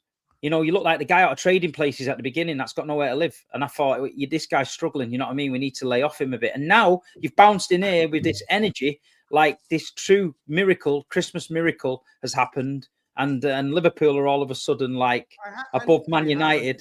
They're above Chelsea. They're above Tottenham. Like they're not supposed to be there. You know what I mean? Come on, man. I literally haven't glazed. You have. We just literally listened to it. We just listened to it. You're clever, but not that clever. You tried it though. You tried. We know what you tried, but you tried it. You tried it. Fine. Maybe on a different show at work. You know. You can't teach your own problem. If you've noticed, I don't go any other shows anymore. This is the reason why I don't go any other shows. They won't let you on, man, because everyone starts crying when you go into these monologues. No, I'm not. I refuse to do any show. They won't let you on. Yeah. Oh, man. He's been sneak dissing his own fan base as well. He's saying everyone's too negative. Yeah, it's true. So Civil war. You know, you're getting beat. All the socials got deactivated. You know what I mean? The FBI hacked your fucking Twitter and locked it off. Then all of a sudden you win. And then, oh, look, the socials reappear again in the back. You know what I mean? Guess who's back? Back again. You know what I mean? It's like, come on, man. You've got to take the rough with the smooth. 1 win in 13 last year, City. I was here getting it off you guys. No sob stories. Just kick me in the bollocks. And, you know, you need kicking in the bollocks, mate. You can't come here with that shit anymore. No one's believing it. You lot just chatted the most shit when I'm talking about unbeaten in 7. Right? Yeah, it's true. It's like, it's so funny because what I've said was completely, you just have like a rehearsed things that you're going to say about Liverpool, and that's it. You're just going to say it. Like, it's nothing to do with what I said or the state of Liverpool, whether we're shit or we're bad, but it's cool. This is what you have to take when you're Liverpool Football Club. The bigger you are, the harder you fall. When you fall, Steve, let the little dogs talk, man. Fucking bad, innit? It's bad, innit? Yeah. I had hyenas. You know, in recent weeks, I've had hyenas. Yeah. Now I've got a British bulldog on my case and a sly fox. You know, right? Like on my case as well. Like I was happy with the hyenas, but I've got a British bulldog, a Doberman in the top right, and a sly fox over there in the top left as well. You guys, man. I don't know. Yeah. I mean, you're the one who kept on saying Emery second best manager before, and then it comes to. Why is that still on your brain? Why is that still on your brain? That was an hour ago. I want to know where Slot is in the rankings. Nowhere near in that ranking. Oh, that's a big bomber. Nowhere near. Why is that? Why do you want to know? Like as if I'm going to say a league winner. A league winner getting questioned. I'm just asking where he is. Why is Emery above the league winner? Why is Emery above the league winner? Wow. Turkish, thank you. Because that's a Premier League winner. Why is the second most decorated manager in this panel? Hold on, GRIZZ. That's the second most decorated manager in this panel. I don't see Thomas Frank winning shit. Maresca's not won a Premier League. I'm sure a Premier League's worth more than a Club World Cup. Almrim, Arteta, and FA Cup. The second most decorated manager in one season, one Prem, 1 for 1. 1 for 1. And yet is he second or not? Where is he in your ranking?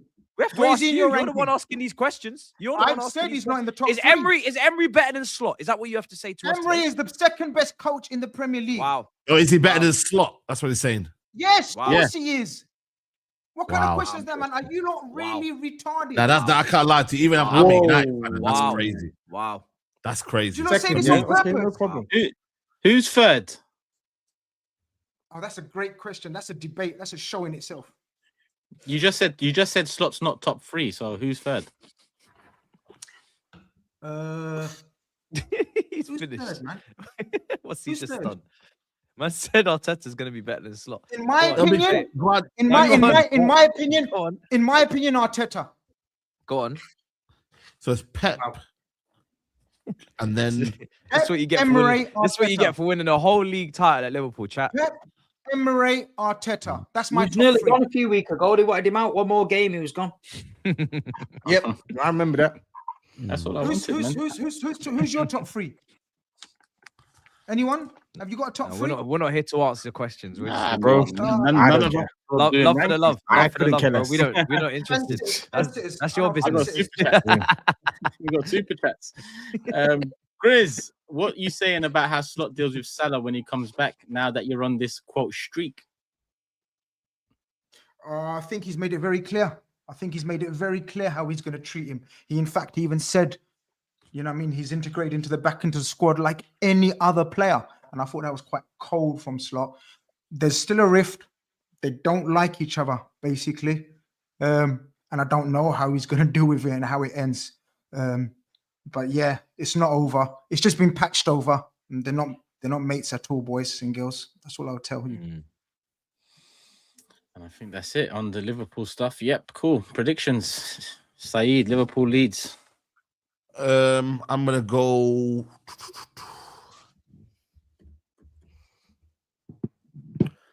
3-1 Liverpool. Come on, man. Seriously, SAEED, man. Honestly, I'm gonna go. What do you want then? I'll I'll go. Fuck yeah, I'll go 4-2. Steve. 2-1 Liverpool. Matisse. Oh, relax, man. I can't believe Yeah, this. man. Yo, You're losing your head, mate. come on, Grizz. Don't lose your head. Man. Don't lose your head, Grizz, man.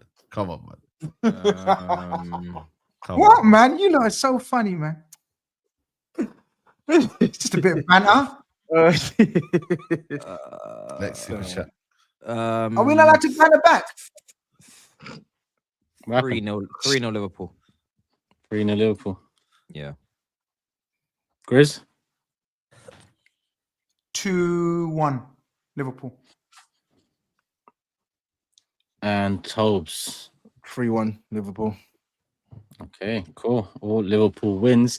This one from Cyan saying Grizz wasn't putting a positive spin on Liverpool being ahead of the other 3 after 9 losses in 12. It's a negative spin on the other 3 being lower than a club losing 9 in 12. Low IQ bullying all around. This doesn't Spot even make on. any sense. Proper What low position were IQ. they? Proper low What position IQ were they bullying. in before they lost That's 9 out. and The 12? show's moved on. The show's moved on. So stupid. It's not about you. It's so stupid. Nah. The, Super the chat irony doesn't mean that the irony that says low IQ as well, and he has that super chat. Low 100%. IQ bullying, man. Shame of Crazy. yourselves. You should be ashamed of yourselves. Crazy. Cool. Last on the list we have the Thomas Frank derby. And to be honest, before we get into this, I mean, a bit of news breaking whilst we were on the show. Don't do it. Let's just talk about the game. Don't do it. Stop. What do you mean? News Right. now. Stop. What's the news? Stop. I want to know. Right, The it's news. not relevant. I want to know what the Let's news. I wanna Please know, I tell wanna us what the know. news is. Let's Now talk I'm about- We want to interested. do a football not show. relevant. Bad in- What's the news? It's a I'll football show. deliver the news as a News. football show should do. Yeah. David Ornstein, he speaks, we listen, right? And he says, breaking, capital letters, Daniel Levy awarded CBE in New Year honours list. Former Tottenham chairman Fully deserved. recognised for Wow. services to charity Fully and deserved. community in Tottenham Fully by deserved. receiving the most prestigious civilian accolade after knighthood or damehood. Tobes. Wow. Jeez. There's nothing. I don't have an issue with this, by the way. If you think this is what's going to wrap, I just said it's not really relevant to Tottenham versus Brentford or Tottenham v Palace. There's no relevance at all. No relevance, sorry. Ex-Tottenham chairman, it says on it. Ex-Tottenham chairman wins an award or Yeah. wins an honorary award for his services to the community. What does that have to do with the actual game at hand? Well, I we're mean, live, innit? he's the ex-Tottenham chairman, and Tottenham is the area that your club lies in. So I think it's right to speak about the person that's helping. Cool. Okay, cool. How's that book going, by the way?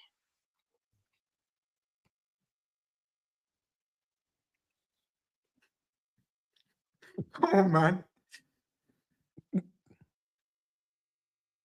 What chapter you on? Just let me know when I'm ready to talk football. Cool. Have you still got the book? I've thrown that shit away, bro. Oh, How dare you? Disgusting. Disgusting. Could have took it to a charity shop. There'd be a Spurs fan out there walking past, see that, it would light up his life. Disgusting. You know what? It's mad. It's Sure mad. it would. Cool. We're ready to talk football. Brentford, Tottenham. Again, just win. Don't give a shit about how you do it. Just win. Hey, Steve, this is talking football. Fucking hell. I want to talk about football again. Just win. What more? No, it's fine. We don't want any more. We don't want any more. Exactly. What more can I say? We don't want any more. It's fine. Don't even bother. Perfect, Please. Thank you. Forget Just it. win. Just win. Cool. Man's chatting all about everybody else's clubs. And win. Yappa. And you Turkish. When Can we get? win. Can we just leave me out next show and just Toby speak on this Liverpool section, because he tends to speak more on the Liverpool section than his own team section. Every So I think section. Every section. It'll make more sense. It'll With make more Tottenham, sense. there's nothing. There's no detail. There's There's nothing nothing. important. Oh, there is It's Liverpool. something. No, it's fine. It's fine. There's something, but He can't. you He tell can't me I'm wait to waffling. talk about us. You can't. You wait tell to me talk I'm about waffling. So what's the everybody point? else. I give With up. Tottenham, I it's give just up saying the same Aquaba. thing. Aquaba. That's it. Finished. Full stop. Done. I can't lie. I don't know if you want to hear this one, though, man. I give up. I give up on saying the same thing every week just for you lot to tell me, no, you're lying. It's just the players. Are you not bored of the same argument? Are you not? It's just the players. It's just the players, Tobes. There's nothing he can do, Tobes. No, it's just the players. I'm bored. Aren't you? So cool. Just win. New year, man. New start, dude. New year, new start. Just win. SAEED, after that analysis, what are you going for? Brentford away. Oof. I'll go with 2-2. Brentford away 2-2. I'm gonna go 2-1 Brentford. Steve. Same. 2-1 Brentford. Matisse.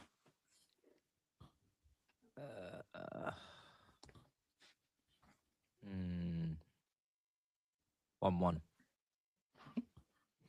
Grizz. 1-1. Tobs.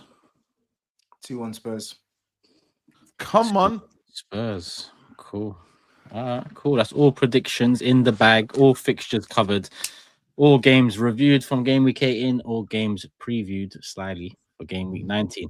13 super chats left. So let me have a look and get them all in. Make sure you hit the like button, people. Let me have a... Cam says our bombs aren't a good look, lads. Not the first time on the show. Who said what? I don't What's know. an R-bomb? I don't think no one said anything. There's no R-bomb today, from what I know. Cool.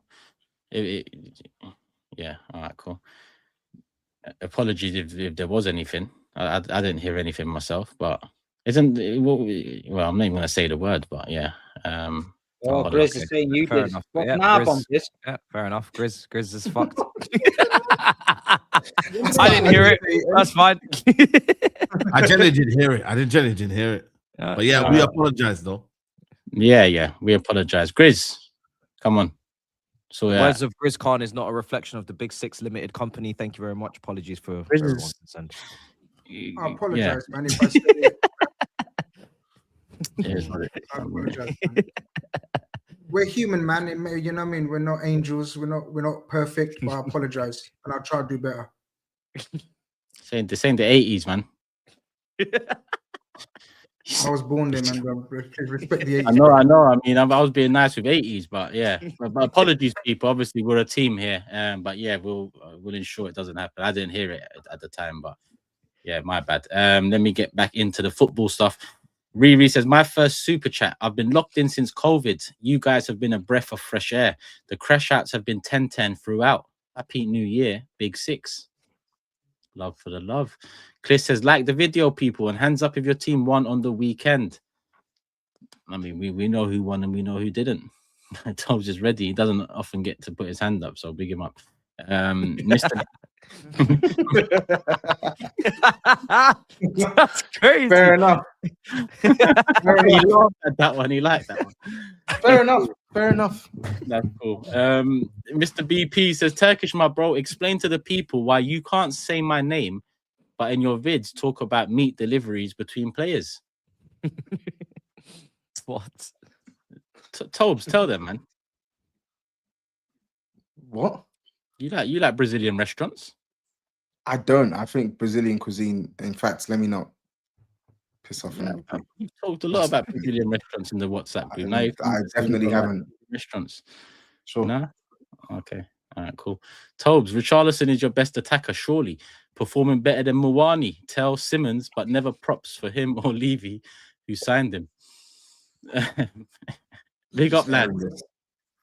Says Gunasan. Tobes, you want an handwritten essay on what you've learned from those books Turkish gifted to you? I can tell you now, my biggest takeaway is your club's not going to win shit this season. So, yeah, how about that? What chapter was that? Yeah, it was the chapter at the end. Yeah, you read through it. Oh, nice, man. That warms my heart, man. That gift it was special. Have some respect for the champions, Matisse Tobes. See you all in May. Big up Turkish. Long time Arsenal come a long way to finish our story like Cody. I don't know Cody, but yeah. And it says, earlier today on Midday Live, I heard Don say there are different ways to skin a cat. And I couldn't stop thinking about kittens being the cat. Big up Don. Good win. But the way Newcastle were opening United up, overly gassing Heaven, he was good on the ball, getting opened up at will. Dorgu, man of the match. No, Rashad. SAEED, don't forget to let Bissoko know how he performed for Cameroon yesterday. If the panel doesn't know who he is, show the picture. Yeah, man. He looks like Tobes. Yeah, he does look like Tobes, man. We'll search him up. Let me search this now. If it's a this, I'm onto you. That's just It's when you had that trim, bro. That's what it was. You know that trim where you had at the top. This looks nothing like me. He's no, no, got you know what it is? It looks nothing like me. Show us, bro. No. It was a Tottenham Man United game, bro, when you had that trim in it. This is ridiculous. And is he's this got player massive real? ears. Yeah, he's plays, real, bro. yeah, I'm looking at the photo now, and I just want you to know, you've made an enemy today, unfortunately. Bro, You made an enemy chat today. what I'm to be saying, yo, he looks like Toast. I went to see it and I was like, let me compare it. He looks nothing like me. He's even got gaps. He's even got a gap in his teeth. Not that there's anything wrong with that, but. And DJ says, only person I want to hear speak Spurs is Steve. He's rational and logical. Tobes talking about our squad is like my 3-year-old talking about Ninja Turtles. He thinks they're all real, non-fictional characters. This guy's always in my YouTube comments all the time, so I'm going to take what you're saying with a pinch of salt. He just waffles and sends me essays, my YouTube comments all the time, so don't care. I mean, if the guy is taking good time out of his own day to write up and support your YouTube channel, I think you should be a bit Not more... support. He comments saying I'm waffling and all of this jazz. I'm like, bro, no one's asking you to watch it. Yeah, but not all support comes with roses, bro. I agree, but I'm saying if you don't like something, why don't you keep watching it? Yeah, that doesn't make sense. If you can't handle the fire, get out of the kitchen. I can handle the fire, but I'm saying I'm not taking what he's saying with any sort of seriousness. Comment all you want. Zeku says, good forfeit could be getting a cage to look at sharks if Arsenal or City don't win the league. Steve could see real sharks for once. They exist. Steve's actually done that. And he suggested this. You've done that, yeah. And he suggested this as a forfeit. And to be honest, I mean, it's on the list. Let me put it like that. Couple more. Gutam says, love to the panel. Question to everyone. Start, bench, drop. Igor Jesus, Igor Thiago, or Mateta? I'll start Mateta. I'll sub Jesus. I'll sell Thiago. Yeah, same for me. I think right now, I'm not gonna lie. I'll start Igor Thiago. I'll bench Igor Jesus, and I'll sell Mateta right now. You wanted Mateta. Don't be giving it that no, shit but I'm talking about right now. I'm talking about right now. I'm basing it on right now. He was your boy, man. For bringing the glory days. Now, he's hammer him. We're going to win the glory days. He's never going to win it. This is not a Mateta. I know, man. Starting Jesus, benching Mateta, selling Igor. Yeah. Oh, okay. I'm starting Thiago, benching Jesus, and I'm sodding off JP Mateta, and I'm gonna sell Igor instead. If you know, you know. Igor. Well, I'll tell you where I am. Yeah, Thiago, I'm starting him. I'm benching Mateta. And if that's that geezer from Forest, he spends more time on his fucking ass than anyone I've ever seen. So Igor, you look, the Brazilian freak, can do one. Igor, whatever goes. Last one, people. And on a more serious note, like I didn't know whether to mention this at the beginning or not, but yeah, it is closer to home than a lot of people may think. Like friends of friends for me, and GRIZZ knows some connections. But Forever Reds TV says, rest in peace to Abdul Latif and Sinagami. May they be granted the highest ranks of Jannah, inshallah. Thoughts and condolences to their families. Get well soon. AJ, Anthony Joshua. I'm sure a lot of people have seen the images, heard what's happened, and you know, I don't even know what to say about it, people. You know, these moments always put life into perspective. And you know, what a way for the year to end. For Joshua and the people around him, the families of Abdul and Sinna, and yeah, crazy. Like I said, I didn't know whether to mention it or not. I know it's sports related. We covered boxing recently, AJ recently. We've spoken of AJ Fury in the coming year. But what AJ needs to do now is take a step back and just look after himself mentally, because that was a lot for me to even watch. And knowing how close they were to him, yeah, it's a sad story. But rest in peace to Abdul and Sinna, and yeah, AJ. Yeah, keep strong. Keep strong. Appreciate the super chat, Forever Reds. And people, panel, love for the love as always. I'm going to wrap it up there on that note. A sad note, but hopefully you've enjoyed the show. And this will be our last show until the new year. We're back on Friday, 2 p.m. So, you know, wishing everyone the best going into the new year. Families, health, all of that. And yeah, we'll be back Friday, 2 p.m. UK time. So make sure you're here, people. Full house in the building. Games coming thick and fast. Mob back again round the corner. But listen, like, hype, subscribe, and you'll know exactly when. Steve, SAEED, GRIZZ, TOBS, Matisse, as always, pleasure. People, pleasure. Love for the everyone, love. man. Solid year, man. We got everyone for supporting and everyone. Come on. Yeah.